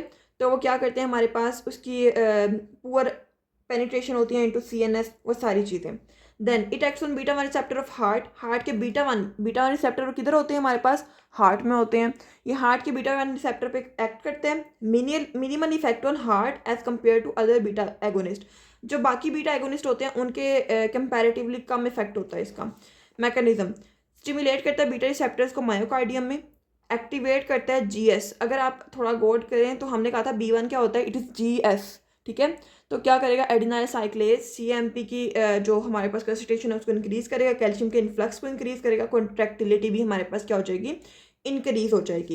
एब्जॉर्प्शन, IV इन्फ्यूजन में देते हैं, ठीक है, इसकी शॉर्ट ड्यूरेशन होता है इसलिए हम इसको IV देते हैं। डिस्ट्रीब्यूशन सिस्टमिक सर्कुलेशन में डायरेक्टली चली जाती है। Metabolism by catechol O methyl transferase COMT mean के। देन हम कहते हैं एक्सक्रीशन रीनल। तो अब इसके थेराप्यूटिक यूज, ब्रेडिकार्डिया, जब हमारे पास हार्ट रेट बहुत कम होता है देन हम इसको यूज़ करते हैं, क्यों, क्योंकि हमारे पास कॉन्ट्रैक्टिलिटी को इंक्रीज करेगा, जो कि फर्दर हमारे पास हार्ट रेट को इंक्रीज कर देंगे। कार्डियोजेनिक शोक, लाइक जब हार्ट अटैक की कंडीशन आती है हमारे पास प्रॉपर ऑक्सीजन की सप्लाई नहीं होती, जब कॉन्ट्रैक्टिलिटी इंक्रीज होगी हमारे पास हार्ट कॉन्ट्रैक्ट करेगा, देन हमारे पास क्या होगा, हार्ट रेट इंक्रीज होगा, हमारे पास ऑक्सीजन की डिमांड जो होगी वो हम ऑक्सीजन ज़्यादा लेंगे, जिसकी वजह से क्या होगा, हमारे पास हम कार्डियोजेनिक शॉक में हम इसको यूज़ करेंगे और ऑक्सीजन का लेवल ज़्यादा हो जाएगा। एक्यूट हार्ट फेलियर, वही सेम कंडीशन हो जाएगी। स्वेयर लेफ्ट वेंट्रिकुलर डिसफंक्शन, जब लेफ्ट वेंट्रिकल का डिसफंक्शन हो जाता है देन हम इसको यूज़ करते हैं। ये क्या करते हैं, प्रॉपर उसकी जो स्टिफनेस होती है ना उसको रिड्यूस करते हैं। इसके थेराप्यूटिक यूजेस। साइड इफेक्ट्स या एडवर्स इफेक्ट्स में हम कहते हैं हमारे पास क्या करते हैं, इट इज टैकीकार्डिया जो होता है ये हमारे पास हो जाता है, लाइक ब्रेडिकार्डिया हम यूज़ करते हैं तो हार्ट रेट बहुत ज़्यादा इंक्रीज हो जाता है, टैकीकार्डिया हो गया। देन हमारे पास क्या होता है, इतना ज़्यादा हमारे पास ऑक्सीजन की डिमांड ज़्यादा हो जाती है कि हमारे पास अंजाइना कॉज कर देता है, मीन कि हमारे पास चेस्ट पेन कॉज कर देता है, और हमारे पास क्या होता है, blood flow to the heart decrease हो जाता है। एरिथमिया, अब नॉर्मल हार्ट बीट हो जाती है, हार्ट रिदम, ठीक है। देन हम कहते हैं हमारे पास क्या आते हैं, इंटरेक्शंस। बीटा ब्लॉकर से करते हैं इसके इफेक्ट को रिड्यूस करते हैं, ब्लॉकर्स हैं तो ऑब्वियस ही बात है हमारे पास क्या करेंगे, इफेक्ट को रिड्यूस। जो अल्फा एगोनिस्ट हैं उनमें आपने क्या लिखना है, अल्फा ब्लोकर्स। हर किसी के इंटरेक्शन में अल्फा ब्लोकर क्या करेंगे, उसके इफेक्ट को डिक्रीज कर देंगे। जबकि in case of beta, beta blocker क्या करेंगे, उसके इफेक्ट को एंटागोनाइज कर देंगे, डिक्रीज कर देंगे, ठीक है। एनेस्थेटिक, ये जो है ना, ये वाला जनरल एनेस्थेटिक, ये हर ऑलमोस्ट हर बीटा ड्रग में है, तो ये आपने ध्यान से देख लेना है, इसको आप हर किसी में लिख सकते हैं। इट इंक्रीजेज एरिथमोजेनिक रिस्क, ठीक है। और देन हम कहते हैं हमारे पास जो होते हैं कॉन्ट्राइंडिकेशंस, जिस कंडीशन में हम इसको नहीं दे सकते। स्वेयर एरिथमिया की कंडीशन होगी तो हम नहीं दे सकते, ठीक है। इस्कीमिक हार्ट डिजीज होगी तब भी हम इसको नहीं दे सकते। हाइपरट्रॉफिक ऑब्स्ट्रक्टिव कार्डियोमायोपैथी, इसमें क्या होता है, हमारे पास जो लेफ्ट वेंट्रिकल होता है, ठीक है, उसके जो मसल्स होते हैं वो बहुत ज़्यादा थिक हो जाते हैं और हमारे ब्लड वेसल्स को रिस्ट्रिक्ट कर देते हैं, उसके फ्लो को क्या करते हैं हमारे पास रिस्ट्रिक्ट कर देते हैं, मीन कि हमारे पास प्रॉपर ब्लड फ्लो नहीं होता, तो हम कहते हैं हम उस कंडीशन में भी इसको नहीं दे सकते। नेक्स्ट, इसका detailed mechanism of action, mean के हार्ट पे क्या होगा, हमारे पास नोडल सिस्टम में वर्क करते हैं और हमारे पास हार्ट रेट को इंक्रीज कर देता है, ठीक है। इसलिए हम क्या करते हैं, इसको हम ब्रेडिकार्डिया में यूज़ करते हैं। ये हमारे पास जो मायोकार्डियल सेल्स होते हैं उस पर हमारे पास क्या करता है, एक्ट करके उसकी कॉन्ट्रैक्टिलिटी को इंक्रीज करेगा, जिसकी वजह से क्या होगा, हमारे पास स्ट्रोक वॉल्यूम इंक्रीज हो जाएगा, जिसकी वजह से हमारे पास उसकी कार्डियक आउटपुट भी इंक्रीज हो जाएगी। देन इसका काम होता है हमारे पास ब्लड वेसल्स पे, जो होता है ब्लड वेसल्स पे क्या होता है हमारे पास, यहाँ पे हल्की सी इसका इफेक्ट होता है, मीन के मोस्टली हमारे पास किधर करते हैं, ये हार्ट के जो नोडल सिस्टम या मायोकार्डियल सेल्स पे करते हैं, बट हमारे पास ब्लड वेसल पे क्या करता है, हल्का सा इसका माइल्ड इफेक्ट होता है जो कि डिक्रीज कर देता है हमारे पास सिस्टमिक वेस्कुलर रेजिस्टेंस को। ये हमारे पास है डोब्यूटामीन, होप सो आसानी से आपको समझ आ रही है। देन हम मूव करते हैं, हमारे पास कौन सी क्लास है, दिस इज बीटा 2 एगोनिस्ट। इसमें हमारे पास जो है हम 3 ड्रग्स को डिस्कस करेंगे, एल्ब्यूटेरॉल, ट्राइब्यूटालिन एंड सालमेटिरोल। अगर आपको कोई भी आती है आप उसको स्पेसिफिकली लिख सकते हैं, जैसे मैंने आपको बताया था। सो हम स्टार्ट करते हैं। फर्स्टली क्या हमारे पास ड्रग्स कौन सी हैं, ये वाली एल्ब्यूटारोल, इसको हम कहते हैं सालब्यूटामोल भी कहते हैं, इसका नाम आ जाता है सेकंड नेम, ठीक है। देन टर्ब्यूटालिन या सालमेटिरोल। अब ये बीटा एड्रीनर्जिक एगोनिस्ट है। इसमें एक चीज़ आपने याद रखनी है कि जो एल्ब्यूटारोल है और टर्ब्यूटालिन है ये हमारे पास शॉर्ट एक्टिंग है, मीन के साबा, ठीक है, सबा, इस नाम से आप याद कर सकते हैं। और जो सालमेटिरोल है ये हमारे पास लॉन्ग एक्टिंग है, दिस इज लाबा, लाइबा नाम से शो करते हैं, ठीक है। इस तरह आप इसको याद कर सकते हैं। तो हम कहते हैं सिम्पैथोमिमेटिक ब्रोंकोडाइलेटर्स होते हैं, मीन के हमारे पास क्या करते हैं, ब्रोंक्यूल्स को डायलेट करते हैं।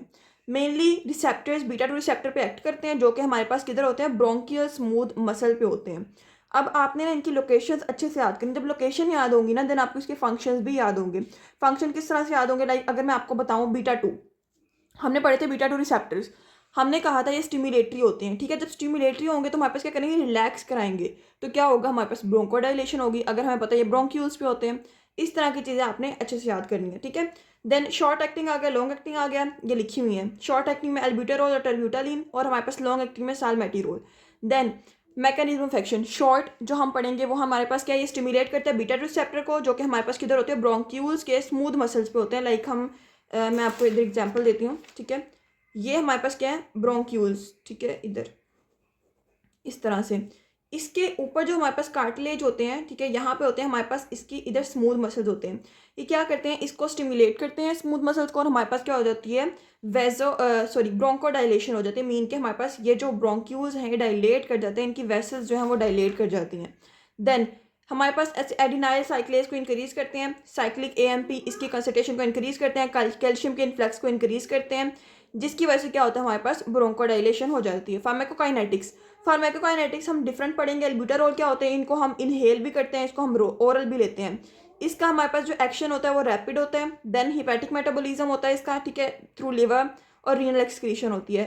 इसको हम इनहलेशन, ओरल, एससी मीन के सबक्यूटेनियस इंजेक्शन से भी ले लेते हैं, इसका भी रैपिड एक्शन होता है। और हिपैटिक मेटाबॉलिज्म होता है, ये मैंने इस तरह ये लगा दिया है, इसका मतलब है कि हिपैटिक मेटाबॉलिज्म है और रीनल एक्सक्रीशन है। सालमेटिरोल ये इनहेल किया जाता है, इसका एक्शन जो होता है वो स्लो होता है, तो इसलिए वो क्या होता है, हमारे पास जब एक्शन स्लो होगा तो लॉन्ग टर्म इसका इफेक्ट मिलेगा, प्रोलॉन्ग्ड इसका इफेक्ट होता है, ठीक है। इनका हमारे पास शॉर्ट होता है, short acting. Then therapeutic uses, अब जो इनके जनरल थेराप्यूटिक यूजेज हैं वो आल मीन के सब में, ब्रोंकियल अस्थमा में हम यूज़ करते हैं, मीन के जब हमारे पास क्या होता है, अस्थमा की कंडीशन होती है, देन हम यूज़ करते हैं सीओपीडी। सीओपीडी ऐसी हमारे पास होती है कोरोनरी ऑब्स्ट्रक्टिव पल्मोनरी डिजीज। इसमें क्या होता है, डिफिकल्ट ब्रीथिंग हो जाती है, बिकॉज यहाँ पे क्या हो जाता है, जो मसल्स होते हैं वो थिक हो जाते हैं। ब्रोंकोस्पैस्म मीन के हमारे पास टाइटनिंग ऑफ मसल्स हो जाएगी। ऑब्स्ट्रक्टिव एयर डिजीज, इन डिजीज़ में हम इनको यूज़ करते हैं। तो ये क्या करते हैं, हमारे पास ब्रोंकोडाइलेशन करते हैं और पैसेज को ईजी बना देते हैं। अब जो साबा होती हैं मीन के हमारे पास जो शॉर्ट एक्टिंग होती हैं, टेरब्यूटालिन है, एल्ब्यूटेरोल है। ये हम कॉमनली यूज़ करते हैं एक्यूट अस्थमा अटैक में। स्पेसिफिकली टेरब्यूटालिन का एक और मेन फंक्शन है, ये इंपॉर्टेंट है कि जब हमारे पास लाइक इन प्रेगनेंसी, जब हमारे पास क्या होता है, लेबर स्टार्ट होता है, तो हम क्या कहते हैं, हमारे पास जो एंड वाले डेज होते हैं उनमें क्या होता है, अगर हम प्री मेच्योर लेबर को हमने प्रिवेंट करना है, देन हम क्या करते हैं, हम टेरब्यूटालिन देते हैं। इस कंडीशन की वजह से, इस प्रॉपर्टी की वजह से हम इसको कहते हैं टोकोलाइटिक। मीन के ये क्या करता है, हमारे पास प्री मेच्योर बर्थ या लेबर को कंट्रोल करते हैं। और कितना करता है, 2 डेज़ ऑलमोस्ट। मीन के हम 2 डेज़ तक इसकी जो लेबर पेन है ना उसको हम कंट्रोल कर पाते हैं, ताकि हमारे पास क्या हो, प्री मेच्योर बर्थ ना हो। तो एल्ब्यूटारोल जो होता है ये हमारे पास क्या करता है, इसका भी मैं आपको ना प्रॉपर मैकेनिज्म बताऊंगी इन दोनों का। तो ये क्या करता है, हमारे पास ब्लड में कैल्शियम के लेवल, सॉरी पोटेशियम के लेवल को क्या करता है, डिक्रीज करता है ब्लड में, by the help of sodium potassium pumps. ठीक है, मूव के पॉजिटिव इनटू सेल्स। मीन के हमारे पास सेल्स में के पॉजिटिव को मूव कराता है सेल्स के अंदर। ये किधर से, इस तरह, ये हमारे पास अगर ब्लड में हम पोटेशियम है, इसका लेवल ज़्यादा है और सेल्स में कम है, तो क्या करता है हमारे पास, मतलब सेल्स में कम ही होगा, तो हम क्या कहते हैं, हमारे पास हम देते हैं एल्ब्यूटारोल। ये क्या करता है, इस पोटेशियम को लेता है, उसको सेल्स में करा देता है। ये रिमूव नहीं करता बॉडी से, जस्ट उसको मूव कराता है सेल्स में, ताकि हमारे पास ब्लड में पोटेशियम जो है वो कम हो जाए। Then side effects. Side effects में क्या होता है, इसकी जो हाई एक्टिविटी होती है, मीन के हमारे पास ये नहीं पड़ा, अच्छा, लाबा। मीन के हमारे पास जो सालमेटिरोल होता है वो क्या करता है, वो मेंटेनेंस करता है। मीन के हमारे पास वो इंक्रीज या डिक्रीज नहीं करता, वो मेंटेन करता है हमारे पास प्रॉपर ब्रोंकोडाइलेशन इन थेरेपीज़ को हमारे पास मेंटेन करता है। और क्रोनरी सीओपीडी में यूज़ होता है। मीन के हमारे पास जो क्रोनिक सीओपीडी है, जो क्रोनिक डिजीज़ है हमारे पास लंग्स की, उसमें हमारे पास क्या करते हैं, हेल्प करते हैं। साइड इफ़ेक्ट्स, ट्रीमर्स मीन के जब हम ज़्यादा एड्रेनर्जिक रिसेप्टर्स बाइंड करती है हमारे पास ड्रग, तो क्या होता है, ज़्यादा सिग्नल्स जाते हैं किधर, हमारे पास मसल्स में, जिसकी वजह से क्या होता है कि उसकी जो सिग्नल्स की अमाउंट इंक्रीज हो गई, हमारे पास ट्रिमर्स हो जाते हैं। देन हाइपरग्लाइसीमिया, लीवर और पैंक्रियाज, जब ये हमारे पास पोटेशियम के लेवल को एडजस्ट करता है, मीन के ब्लड से हमारे पास एंटर करता है किसमें, सेल्स में, तो क्या करता है, ये हमारे पास एक्टिवेट करता है लिवर और पैंक्रियाज को, जिसकी वजह से ग्लूकोज इंक्रीज हो जाता है और हमारे पास क्या होता है, साइड इफेक्ट इसका शो होता है हाइपरग्लाइसीमिया। और ये हाइपोक्लीमिया कॉज करता है। मीन के हमारे पास ये इसका एक फंक्शन है, बट ज़्यादा कर देगा तो क्या होगा, हमारे पास हाइपोक्लीमिया हो जाएगा। मीन के हमारे पास ज़्यादा ही पोटेशियम जो है वो कम हो जाएगा। टैकिकार्डिया, मीन के हमारे पास जो हार्ट रेट है उसको इंक्रीज कर देते हैं। नर्वसनेस मतलब हमारे पास जो पेशेंट हो जाए वो नर्वस हो जाता है। तो इंटरेक्शंस, बीटा ब्लॉकर्स के साथ ये ब्रोंकोडाइलेटर इफेक्ट को डिक्रीज कर देते हैं, ब्लॉकर्स हैं तो डिक्रीज हो जाएगा। डायूरेटिक्स में इंक्रीज कर देते हैं हमारे पास हाइपोकलीमिया, मीन के हमारे पास और हाइपोकलीमिया हो जाता है। देन मोनोअमीन ऑक्सीडेज इनहिबिटर्स के साथ सीवीएस के जो साइड इफेक्ट्स हैं वो ज़्यादा हो जाते हैं। मीन के हमारे पास टैकिकार्डिया हो जाता है। ये सारे साइड इफेक्ट्स क्या होते हैं, ये इंक्रीज हो जाते हैं। कॉन्ट्राइंडिकेशंस, इसको हम हाइपरथायरॉयडिज्म में नहीं दे सकते, इसको हम स्वेयर हाइपरटेंशन में नहीं दे सकते, ठीक है। इसको हम कार्डियक एरिथमिया कंडीशन में नहीं दे सकते, जब हमारे पास रिदम नॉर्मल नहीं है, मीन के हमारे पास बीट प्रॉपर नहीं है। देन हम कहते हैं हमारे पास क्या होता है, इसके जो मैकेनिज्म ऑफ एक्शन है डिटेल, ब्रोंकाई, मीन के हमारे पास जो आल होता है ना, वो सारे के सारे जो हमारे पास शॉर्ट एक्टिंग है, लॉन्ग एक्टिंग है, जो बीटा एगोनिस्ट है वो हमारे पास एक्ट करते हैं ब्रोंकाई पे। ब्रोंकाई पे बीटा 2 रिसेप्टर्स होते हैं on the smooth muscles of bronchi. Then bronchodilation होती है, ब्रोंको जब डायलेट कर जाएगा रेजिस्टेंस कम हो जाएगी और हमारे पास ब्रोंकोस्पैस्म या टाइटनिंग ऑफ मसल से हमारे पास क्या हो जाएगा, हमें रिलीफ मिल जाता है। अब स्पेसिफिक कुछ मैकेनिज्म है। टेरब्यूटालिन, मैंने आपको बताया टेरब्यूटालिन क्या करता है, हमारे पास टोकोलिटिक एक्टिविटी होती है यहाँ पे, ठीक है। ये हमारे पास प्री मेच्योर जो लेबर है उसको डिले करता है। टेरब्यूटालिन क्या करता है, हमारे पास यूट्रिन कंट्रैक्शन, इनके जो यूट्रस की कंट्रैक्शन है उनको इनहिबिट कर देगा, लेबर को इनहिबिट कर देगा और हमारे पास क्या होगा, inhibit the pre mature birth, mean के हमारे पास टोकोलाइटिक एक्टिविटी है। एल्ब्यूटारोल का मैंने आपको एक स्पेसिफिक बताया था, ये हमारे पास क्या करता है, सीरम पोटेशियम को कम करता है। किस तरह से बाइंड करता है, हमारे पास बीटा 2 रिसेप्टर पे स्टिमुलेट करता है सोडियम पोटेशियम एटीपेज को, जो कि हमारे पास क्या करते हैं, सोडियम को इनटू द सेल, ठीक है, ब्लड से क्या करता है, पोटेशियम को, सॉरी ये पोटेशियम है, ठीक है, पोटेशियम को इनटू द सेल मूव कराता है और सोडियम को इन द ब्लड मूव करा देता है आउट ऑफ द सेल, ठीक है। तो इस तरह से हमारे पास क्या हो जाता है, सीरम पोटेशियम डिक्रीज हो जाता है। देन एल्ब्यूटारोल जो होता है ये हमारे पास बॉडी से पोटेशियम को रिमूव नहीं करता, ये आपने पॉइंट एक याद रखना है। ये हमारे पास क्या करता है, जस्ट हमारे पास ब्लड से सेल्स में एंटर करता है पोटेशियम को। ये अकेला यूज़ नहीं होता, हम इसको इंसुलिन और ग्लूकोज के साथ यूज़ करते हैं। ये हमारे पास क्या था, बीटा 2 एड्रीनर्जिक एगोनिस्ट। अब हमारे पास क्या आते हैं, थर्ड बीटा 3। अच्छा, ये बीटा 3 जो है ना, ये हमारे पास क्या है, ये शॉर्ट है, मीन के इतना कोई वो नहीं है कि इसका आप पूरा मैकेनिज्म तैयार करें। इसको मैंने शॉर्ट में लिखा हुआ, मैं आपको दिखाती हूँ, आप सिर्फ उतना ही कर लें तो इनफ है, ठीक है। ये है बीटा 3। इसमें हमारे पास जो ड्रग आती है, इट इज़ मायराबैग्रोन। ये क्या करती है, मेनली इसका काम क्या है, हमारे पास यूरिनरी ब्लैडर पे डिट्रेसर मसल्स होते हैं, मीन के जो यूरिनरी ब्लैडर के स्मूथ मसल्स होते हैं उनको रिलैक्स कराता है, ठीक है। जिसकी वजह से क्या होता है, हमारे पास जो यूरिनेशन है वो इनहिबिट हो जाती है, मेन यही है। अब हम कहते हैं mainly act on urinary bladder detrusor muscle. Detrusor muscle कौन से होते हैं, हमारे पास smooth muscles of urinary bladder होते हैं। ये क्या करता है, इसको रिलैक्स कराता है, ठीक है, by during the filling phase, mean के हमारे पास जब ब्लैडर फिल हो रहा है विद यूरिन, ठीक है, यूरिन से हमारे पास क्या हो रहा है, फिल हो रहा है, तो हम क्या कहते हैं, इस वक्त वो क्या करता है, हमारे पास इसको रिलैक्स करा देता है। डिट्रेसर मसल इधर होते हैं स्फिंक्टर्स पे, तो ब्लैडर की कैपेसिटी इंक्रीज हो जाती है, ठीक है। हमारे पास क्या हो जाएगा, ब्लैडर की कैपेसिटी इंक्रीज होगी तो हमारे पास यूरिनेशन की जो फ्रीक्वेंसी है, बार बार यूरिन आना, वो क्या हो जाता है, वो डिक्रीज हो जाता है। Therapeutic use over active bladder जिन पर्सन में होता है, लाइक अभी पानी पिया नहीं है और यूरिनेशन हो जाती है, उनमें हम यूज़ करते हैं। साइड इफेक्ट्स इसका जीरोस्टोमिया होता है, मीन के हमारे पास ड्राई माउथ हो जाता है। टैकिकार्डिया, हाइपरटेंशन, ये जो है ये इसके थोड़े से मीन के माइल्ड इफेक्ट्स होते हैं, मेनली इसका यूरिनरी ब्लैडर भी होते हैं। और ये हमारे पास रीनल या हिपैटिक इंपेयरमेंट हो तब हम इसको नहीं देते, बिकॉज क्या करता है, हमारे पास यूरिनरी रिटेंशन होती है, तो इसकी वजह से हमारे पास क्या हो जाता है, ये कंडीशंस और स्वेयर हो जाती हैं।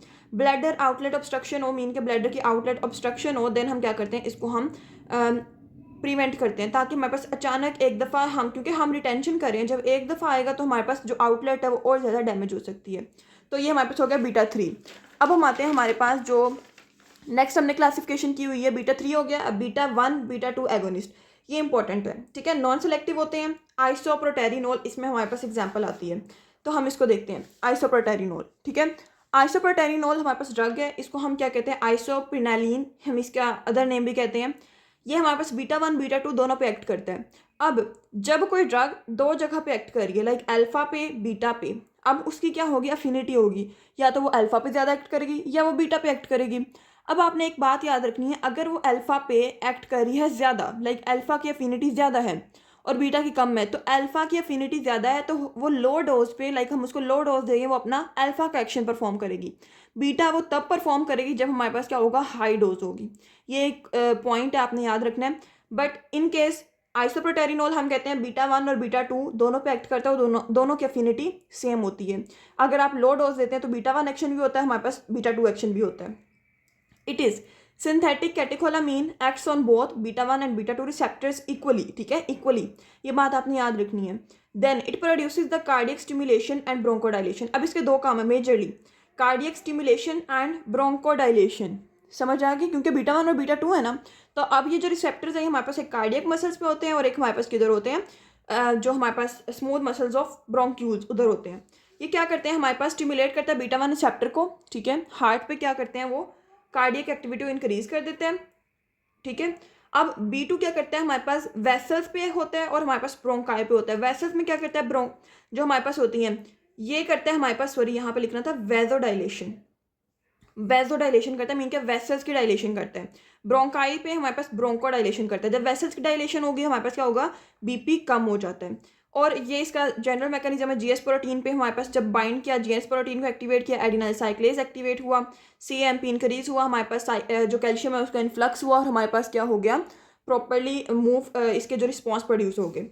फार्माकोकाइनेटिक्स, अब इनका जनरल है, मतलब आइसोप्रोटेरिनोल, इसका जो हमारे पास आता है आईवी इनहेलेशन, ठीक है। अब हम इसको आईवी रूट के थ्रू भी देते हैं और इसको हम क्या करते हैं, हम इसको देते हैं, हम मतलब इनहेलेशन के थ्रू भी दे देते हैं। ये इसका जनरल आ जाता है। देन हम कहते हैं रैपिड ऑनसेट ऑफ एक्शन होता है, कि हम इसका जो एक्शन होता है वो रैपिड होता है। ड्यूरेशन शॉर्ट एक्टिंग ड्रग है और मेटाबॉलिज्म COMT मीन कैटिकोल ओ मिथाइल ट्रांसफेरेज की हेल्प से इसको मेटाबॉलिज्म होती है, एक्सक्रीशन रीनल होती है। Therapeutic use in bradycardia, mean के जब ब्रेडिकार्डिया में हम यूज़ करेंगे तो क्या करेगा, ऑब्वियस ही बात है, हमारे पास जो हार्ट रेट है उसको इंक्रीज करेगा।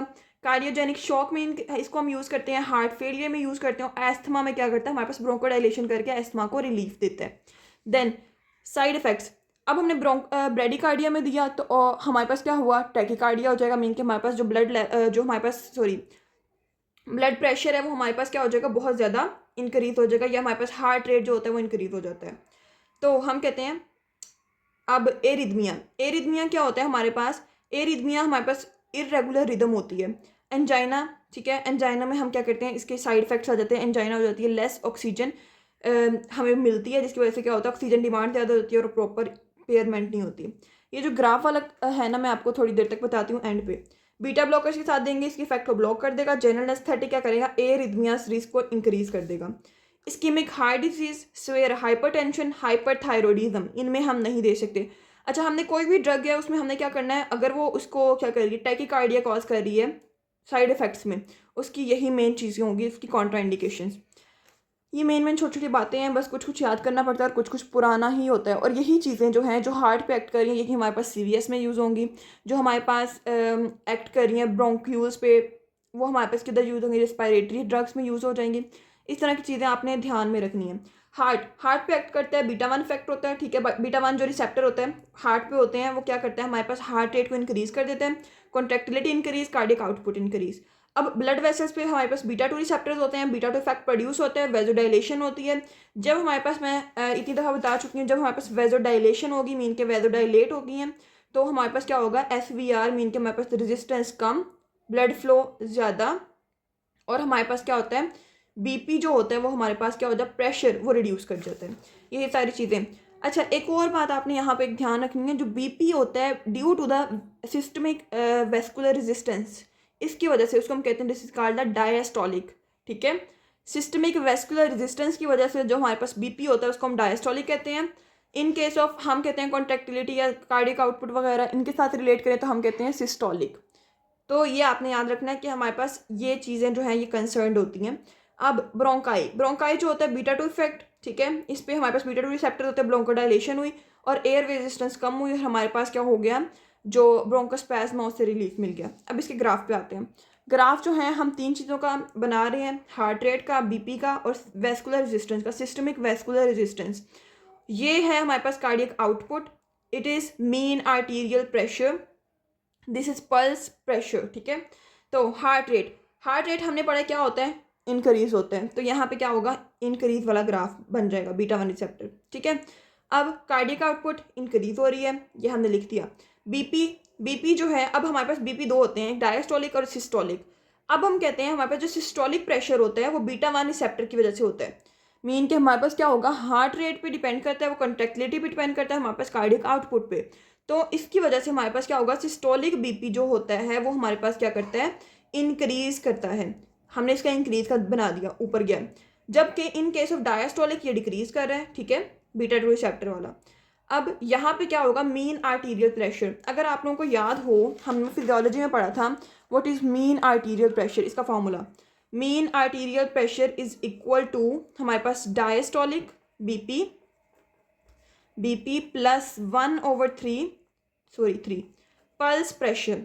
मेन ये किस पे डिपेंड कर रहा है, डायस्टोलिक BP पे, ठीक है। अगर ये डिक्रीज हमारे पास मैप डिक्रीज, बट ये कुछ कंसंट्रेशन पे हमारे पास पल्स प्रेशर पे भी एक्ट करता है। अगर पल्स प्रेशर बहुत ज़्यादा हाई हो, बहुत ज़्यादा, तो हम क्या कहते हैं, ये भी स्लाइड इंक्रीज होता है। ये डिक्रीज हो, ये हाई हो, मीन के ये डिक्रीज हो ज़्यादा और हमारे पास पल्स प्रेशर थोड़ा सा हाई हो, तो ये हमारे पास क्या करेगा, ये इंक्रीज नहीं करेगा, ये डिक्रीज ही होगा। क्यों, क्योंकि हमारे पास 1/3 ऑफ पल्स प्रेशर पे एक्ट करता है और मेनली हमारे पास डायस्टोलिक पे एक्ट करता है, ठीक है। डायस्टोलिक अगर हमारे पास कम है और ये बहुत ज़्यादा है, मतलब बहुत बहुत ज़्यादा है, तो क्या कहते हैं, स्लाइट इंक्रीज। अगर ये भी कम है, ये भी कम है, तो ये डिक्रीज ही होगा। अगर ये बहुत कम है और ये हल्का सा इंक्रीज है, देन हमारे पास ये भी डिक्रीज ही होगा। ये बात आपने याद रखनी है। मीन आर्टीरियल प्रेशर भी डिक्रीज होगा बिकॉज हमारे पास क्या होता है, डायस्टोलिक BP भी डिक्रीज है और पल्स प्रेशर जो है हमारे पास हल्का सा इंक्रीज है। अच्छा, SVR जो हम इनके सिस्टमिक वेस्कुलर रेजिस्टेंस ये रिलेट करती है डायस्टोलिक BP पे, ये दोनों आपस में डायरेक्टली प्रोपोर्शनल होता है, ये भी डिक्रीज ही करती है।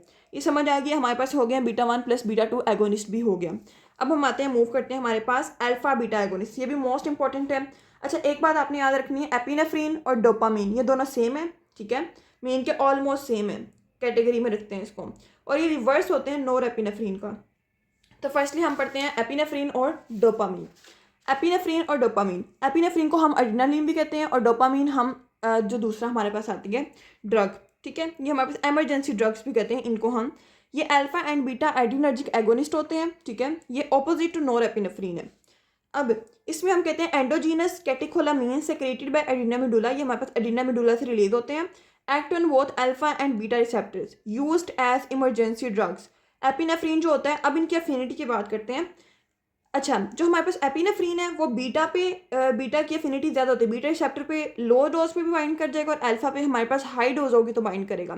मीन के अगर हम इसकी लो डोज देते हैं एपिनेफ्रीन की तो क्या होता है, वो बाइंड करेगा हमारे पास बीटा रिसेप्टर पे, बीटा रिसेप्टर के एक्शन परफॉर्म हो जाएंगे, अल्फा के परफॉर्म नहीं होंगे। अगर हमने अल्फा के परफॉर्म कराने हैं, हमने इसको बहुत ज़्यादा हाई डोज दे देनी है। बहुत ज़्यादा हाई डोज देंगे तो क्या होगा, हमारे पास स्लाइड से अल्फा के जो रिएक्शन है वो भी प्रोड्यूस हो जाएंगे, ठीक है। अल्फा के जो रिस्पॉन्सेज है। डोपामीन फर्स्टली अपने रिसेप्टर पे एक्ट करता है जिसको हम D1 भी कहते हैं या डोपामीन रिसेप्टर भी कहते हैं, देन वो बीटा पे, देन अल्फा पे, ठीक है।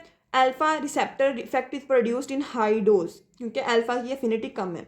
Then mechanism of action. अब मैकेनिज्म ऑफ एक्शन में आपने क्या करना है, एपिनेफ्रीन का स्टिमुलेट करते हैं अल्फा 1 बीटा 2। ये अल्फा 1 होता है, बीटा 1 और बीटा 2 इन पे एक्ट करते हैं। अल्फा 1 से क्या होती है, हमारे पास हमने पढ़ा था वेजोकंस्ट्रिक्शन होती है। बीटा 1 से क्या होता है, हमारे पास हार्ट रेट इंक्रीज होता है, कॉन्ट्रैक्टिलिटी इंक्रीज होती है। बीटा 2 से हमारे पास ब्रोंको डायलेशन होती है। लो डोज पे क्या करता है, हमारे पास D1 रिसेप्टर पे एक्ट करता है और रीनल वेजोडाइलेशन होती है। मीन का जो हमारे पास यूरिनरी सिस्टम वाली साइड पे जो वेजल्स है ना उनको डायलेट कर देता है। देन मॉडरेट पे हमारे पास बीटा 1 होता है, ये हमारे पास कार्डियक आउटपुट इंक्रीज करते हैं। हाई जब होती है हमारे पास बहुत ज़्यादा डोज हो जाती है, देन हम क्या करते हैं, हमारे पास अल्फा 1 की जो इफेक्ट है उसको भी प्रोड्यूस करता है, वेजोकंस्ट्रिक्शन करता है। अब एक बात याद रखनी है कि हम जो इसमें डिस्कस कर रहे हैं वो हम D1 रिसेप्टर को डिस्कस नहीं कर रहे, हम जस्ट अल्फा और बीटा को कर रहे हैं because these are adrenergic agonist, ठीक है। एड्रीनर्जिक रिसेप्टर हम सिर्फ इनको डिस्कस कर रहे हैं, हम D1 को डिस्कस नहीं करेंगे। जस्ट एक फॉर द ये है कि हमारे पास बहुत कम डोज होगी तो D1 रिसेप्टर को एक्टिवेट करेगा। नेक्स्ट हम मूव करते हैं फार्माकोकाइनेटिक्स। बोथ आर ओरल, ठीक है। डोपामीन IV होती है, एपिनेफ्रीन IV सबक्यूटेनियस इंट्रामस्कुलर कोई भी हो सकती है।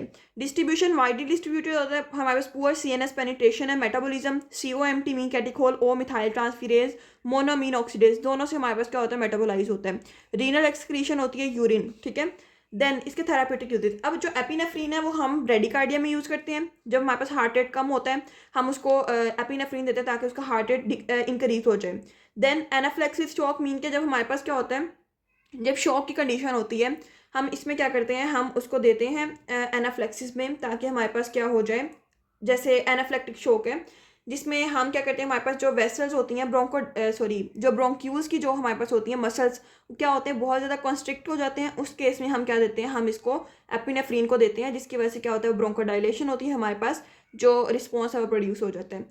देन कार्डियक अरेस्ट में देते हैं जिसमें हमारे पास क्या हो जाता है, ऑक्सीजन की सप्लाई पूरी नहीं होती, देन हम उसको देते हैं कौन सी, ये वाली एपिनेफ्रीन। देन एक्यूट अस्थमा में देते हैं, लोकल एनेस्थेटिक के तौर पे भी हम इसको यूज़ करते हैं।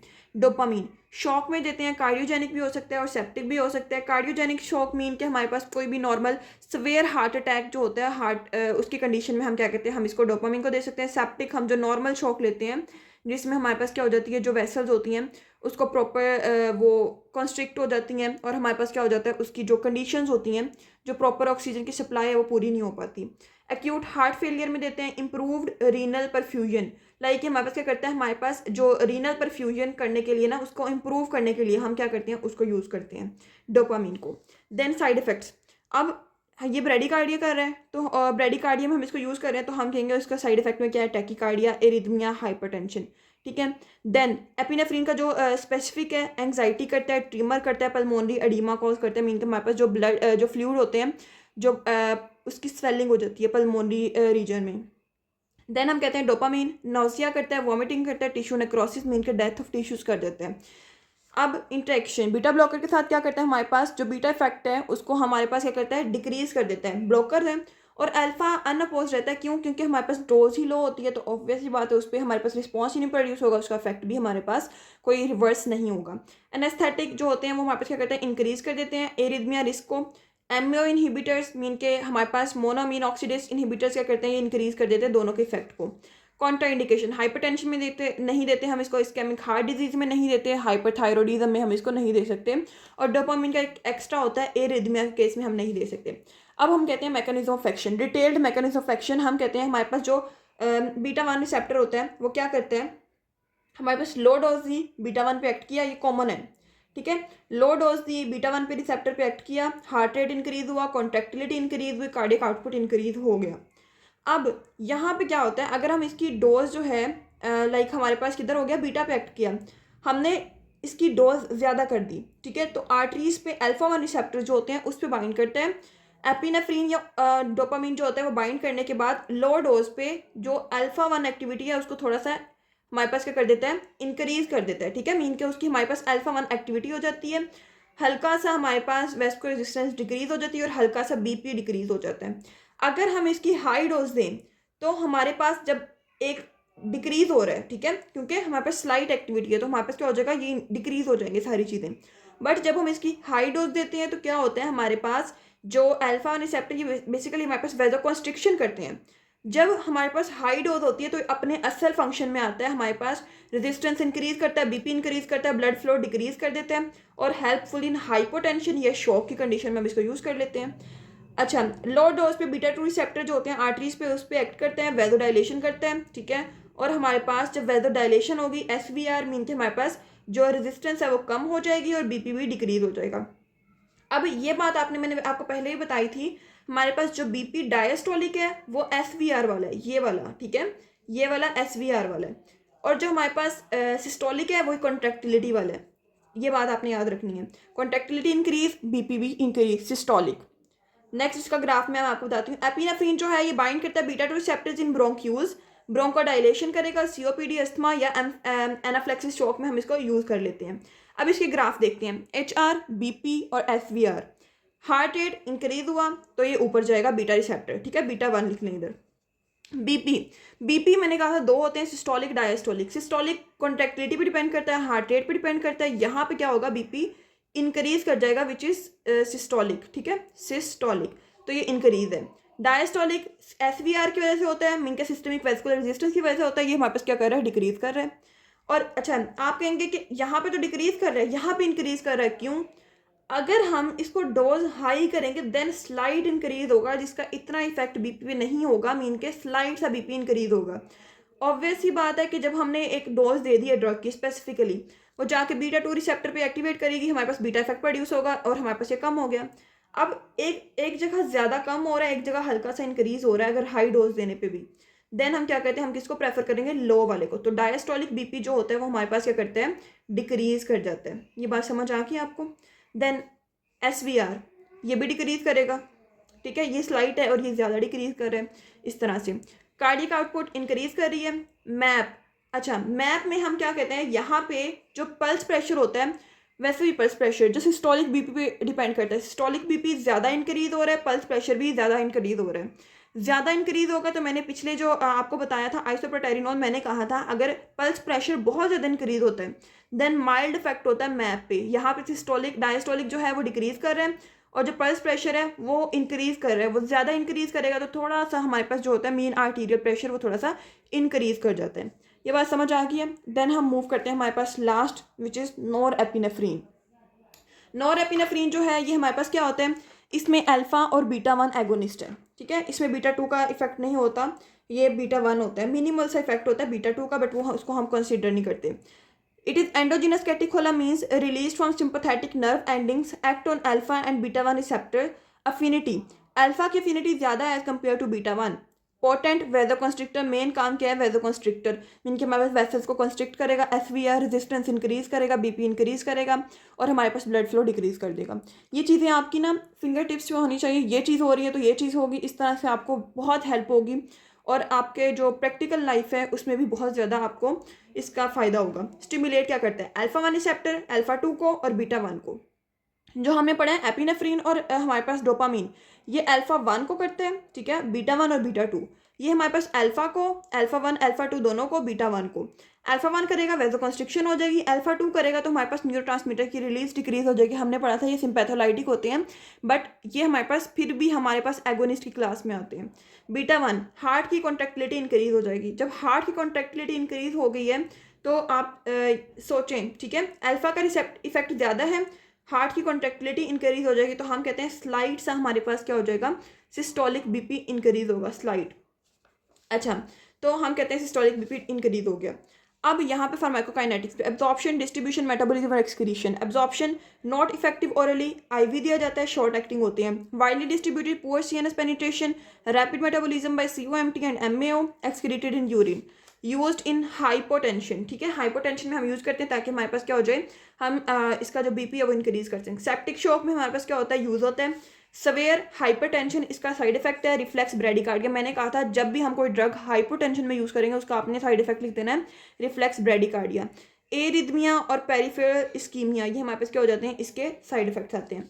इंटरेक्शंस, मोनामीन ऑक्सीडेज इनहिबिटर्स जो होते हैं वो इंक्रीज कर देते हैं इफेक्ट को, बीटा ब्लॉकर्स डिक्रीज कर देंगे। एनेस्थेटिक जो होते हैं हमारे पास क्या करते हैं, इंक्रीज कर देते हैं एरिथमिया रिस्क को। वही सेम चीज़ें, hypertension, hyperthyroidism, peripheral vascular resistance, ये इसकी कॉन्ट्राइंडिकेशन आ जाएंगी। Detailed mechanism of action. अच्छा, अब यहाँ पे देखना है कि हमारे पास जो होता है बीटा वन रिसेप्टर, हल्की सी अमाउंट है हमारे पास बीटा वन रिसेप्टर पे एक्ट करता है, नोडल सिस्टम पे एक्ट करता है। ठीक है, हल्की सी अमाउंट पे, सॉरी यहाँ पे जो होता है बीटा वन जो होता है ये हमारे पास हल्की अमाउंट पे नहीं होता, हाई डोज पे होता है। हाई डोज जब देंगे हम, जब हमारे पास लो डोज होती है तो ये अल्फा रिसेप्टर पे एक्ट करेगा क्योंकि इसकी एफिनिटी अल्फा पे ज़्यादा है। तो लो डोज पे क्या करेगा, alpha one receptor blood vessels पे होते हैं, आर्टरीज और वेन स्क्वीज होती हैं। आर्टरीज स्क्वीज होंगी तो हमारे पास वेस्कुलर रेजिस्टेंस इंक्रीज होगी, जिसकी वजह से क्या होगा, बीपी भी इंक्रीज कर जाएगा, डायस्टोलिक। देन हमारे पास जो होगा ब्लड फ्लो जो होगा वो हमारे पास क्या हो जाएगा, कम हो जाएगा।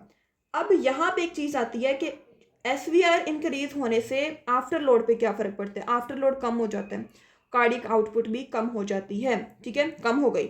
अब ब्लड वेसल्स पे एक्ट किया, वेन स्क्वीज की, ये अल्फा वन रिसेप्टर वेन्स और आर्टरीज दोनों पे होते हैं ना। देन हम कहते हैं वेन स्क्वीज की, तो क्या होगा हमारे पास, venous return increase, pre load increase, stroke volume increase, cardiac output increase. और मैंने कहा था जो कार्डिक आउटपुट की वजह से ब्लड बीपी होता है वहाँ पे सिस्टोलिक होता है, इंक्रीज हो गया। ठीक है, अच्छा, अब यहाँ पे जो सीओ पे इफेक्ट है वो आपने देखना, यहाँ पे डिक्रीज हो रहा है, यहाँ पे इंक्रीज हो रहा है, और स्ट्रेंथ भी सेम है। तो हम क्या कहते हैं, बैलेंस हो गया, और हमारे पास जो कार्डियक आउटपुट है वो हमारे पास बैलेंस्ड होती है, न्यूट्रल होती है, मीन कि उसके हमारे पास चेंज नहीं होता। Beta one receptor, beta one receptor पे हाई डोज पे एक्ट करते हैं, नोडल सिस्टम पे वो प्रेजेंट होते हैं, हार्ट रेट माइल्ड सा इंक्रीज होता है, कॉन्ट्रैक्टिलिटी इंक्रीज होती है, कार्डिक आउटपुट इंक्रीज होती है स्लाइट सी। तो ये हमारे पास क्या कर देता है, जब हमारे पास हाई डोज होती है तो हमारे पास स्लाइट कार्डियक आउटपुट इंक्रीज कर देते हैं। अब इसके एडवर्स इफेक्ट्स, जैसे मैंने आपको पहले ही बताया था कि रिफ्लेक्स ब्रेडिकार्डिया किस तरह होता है, मैं फिर अगेन बता रही हूँ रिफ्लेक्स ब्रेडिकार्डिया किस तरह होता है। जब हमारे पास ब्लड वेसल्स स्क्वीज होती हैं, मीन के हमारे पास क्या होता है, तो हमारे पास बीपी इंक्रीज होते हैं दोनों ही। तो हम कहते हैं बैरो रिसेप्टर एक्टिवेट होते हैं, बैरो रिसेप्टर एक्टिवेट हुआ, इसने सीएनएस को स्टिमुलेट किया, इसने वेगस नर्व को किया, वेगस नर्व एसिटाइल कोलिन को रिलीज करते हैं, जिसकी वजह से क्या होता है, हमारे पास हार्ट रेट रिड्यूस हो जाता है, मीन के रिफ्लेक्स ब्रेडिकार्डिया हो जाता है। जैसे हमारे पास जो सिस्टम होता है वो हमारे पास क्या हो जाता है, रिफ्लेक्स ब्रेडिकार्डिया, मीन के हमारे पास हार्ट रेट डिक्रीज की तरफ मूव कर जाता है। इसकी ग्राफ की तरफ मूव करते हैं, एच आर, बीपी, एसवीआर। ठीक है, एच आर हार्ट रेट क्या हुआ हमारे पास, अब इधर आपने हार्ट रेट देखना है। इसके साइड इफेक्ट्स में हमने क्या कहा, हमारे पास हार्ट रेट डिक्रीज हो जाता है, बट यहाँ पे हाई डोज पे माइल्ड सा इंक्रीज होगा। तो हमारे पास कौन सा इसका ज़्यादा इफेक्टिव है, ये वाला, क्योंकि ये हमारे पास क्या करता है, इसमें हार्ट रेट डिक्रीज हो जाता है, और ये जब हाई डोज होती है देन इंक्रीज होता है। तो इसलिए हम कहते हैं हमारे पास रिफ्लेक्स ब्रेडिकार्डिया की वजह से हमारे पास हार्ट रेट जो है वो डिक्रीज हो रहा है, अल्फा वन रिसेप्टर। ठीक है, देन CO हमारे पास न्यूट्रल रहता है, कार्डियक आउटपुट मैंने बताया था आपको न्यूट्रल रहेगा। देन हम मूव करते हैं बीपी, बीपी सिस्टोलिक जो है हमारे पास, ये वाला बीपी है सिस्टोलिक, ये इंक्रीज कर रहा है। डायस्टोलिक ये वाला है, ये भी इंक्रीज कर रहा है। ठीक है, और जब ये डायस्टोलिक इंक्रीज कर, मेन आर्टीरियल प्रेशर भी इंक्रीज कर जाएगा। एसवीआर रेजिस्टेंस इंक्रीज कर रही है, और हमारे पास पल्स प्रेशर ये सिस्टोलिक बीपी पे डिपेंड करता है, ये भी इंक्रीज हो रहा है। ठीक है, तो ये हमारे पास एक ओवरऑल था। अब हम मूव करते हैं हमारे पास ये वाली इनडायरेक्ट और मिक्स्ड। अच्छा, इसका जो है ना ये आपने मैं आपको बस थोड़ा सा इसका ओवरव्यू दे देती हूँ, बाकी आपने लिपिन कोर्स इसको लाजमी रीड कर लेना है, ये इतना इंपॉर्टेंट नहीं है बट एटलीस्ट नॉलेज ज़रूरी हो। कोकेन, कोकेन का थेरेपेटिक इफेक्ट वेज़ोकॉन्स्ट्रिक्टर है, एनेस्थेटिक है। वही सेम चीज़ें अगर आप लिखना चाहें कि आप ये हमारे पास एक इसी तरह का एक और पेज बना लें, इस पर आप कोकेन या हमारे पास एम्फिटामिन्स लिखें, देन इधर क्लास लिखें। ठीक है, और इसके introduction, mechanism of action, mechanism of action में क्या होगा, हमारे पास वेज़ोकॉन्स्ट्रिक्टर है और हमारे पास एनेस्थेटिक है। इस तरह की आपने चीज़ें लिखते नहीं है। ठीक है, अब एम्फिटामिन ये हमारे पास नार्कोलेप्सी में यूज़ करते हैं। नार्कोलेप्सी ऐसी कंडीशन होती है जिसमें इंसान को ना दोपहर को बहुत ज़्यादा नींद आती है, वो नार्कोलेप्सी कंडीशन है। कंडीशन में आ जाता है। आती तो सबको है वैसे, लेकिन अब नॉर्मल नींद जो आती है दिन को बहुत ज़्यादा नींद आ जाना, उसको हम नार्कोलेप्सी में कंसीडर करते हैं। तो उसको प्रिवेंट करने के लिए हम एम्फेटामिन यूज़ करते हैं। Then improves focus. जैसे हमने पढ़ा था, अगर आपको याद हो, ठीक है, हमने पढ़ा था क्लोनिडीन में, हमने कहा था कि वो हमारे पास क्या होता है, ये फोकस को इम्प्रूव करने के लिए यूज़ होती है। वहाँ पे हमने एक और कंडीशन पढ़ी थी, ADHD, attention deficient hyper active disorder. इसमें हमारे पास एम्फेटामिन भी यूज़ होती है। मिक्स्ड में एफिड्रीन और स्यूडोएफिड्रीन। स्यूडोएफिड्रीन जो है it is mainly nasal decongestant. वही चीज़ें, सारी वही चीज़ें अगर आप लिख भी देना जो हमने नेजल कंजेस्टेंट ड्रग में लिखी थी, वही मेन चीज़ आ जाएंगी। ठीक है, होप सो समझ आ गया। अगर किसी पॉइंट की आपको नहीं समझ आई देन आप मुझसे कमेंट्स में पूछ सकते हैं, और डिस्क्रिप्शन में व्हाट्सएप ग्रुप का लिंक है, वहाँ से ज्वाइन करके आप ये सारे नोट्स ले सकते हैं। और एक और बात मैं आपको प्रेफर करूँगी कि आप अपने नोट्स खुद बनाएं। ठीक है, फार्माकोलॉजी ऐसा सब्जेक्ट नहीं है जिसको आप ये वाली जो चीज़ें हैं जिसको आप किसी का भी लेके याद कर लेंगे। नो, आप इसी को देख के अपने नोट्स खुद बनाएं। एक दफ़ा आपके हाथ से गुजरेगा, 2-3 दफ़ा आप उसको रीड करेंगे तो इंशाल्लाह आपका बहुत ज़्यादा अच्छा और इफ़ेक्टिव एक प्रॉपर होता है ना नोट्स, वो तैयार हो जाएंगे। कुछ चीज़ें खुद पढ़ें, वैसे पढ़ने की ज़रूरत नहीं है, बट मैं ये नहीं कहूँगी कि आप जस्ट इस पे ही रिलाई कर लें। अगर आपने पेपर पॉइंट ऑफ व्यू से इतना ही लिखना है, इनफ है। अगर कुछ बच्चे एक्स्ट्रा नॉलेज के लिए पढ़ना चाहते हैं देन वो लिपिनकॉट पढ़ें, रेंज एंड डेल्स पढ़ें, कैटसंग पढ़ें। ठीक है, ये मेन बुक्स हैं। गुडमैन गिलमैन वाली पढ़ें। तो यहाँ से क्या होता है, नॉलेज गेन होता है। जब आपको बुक्स पढ़ने की आदत होगी देन आपको क्या होगा, आपकी जो प्रैक्टिकल लाइफ है उसमें आपको बहुत ज़्यादा आसानी हो जाती है, फ़ायदा हो जाता है। तो यहाँ पे लेक्चर एंड करते हैं। नेक्स्ट लेक्चर में हम इंशाल्लाह एडिनर्जिक एंटागोनिस्ट पढ़ेंगे। जज़ाकल्लाह।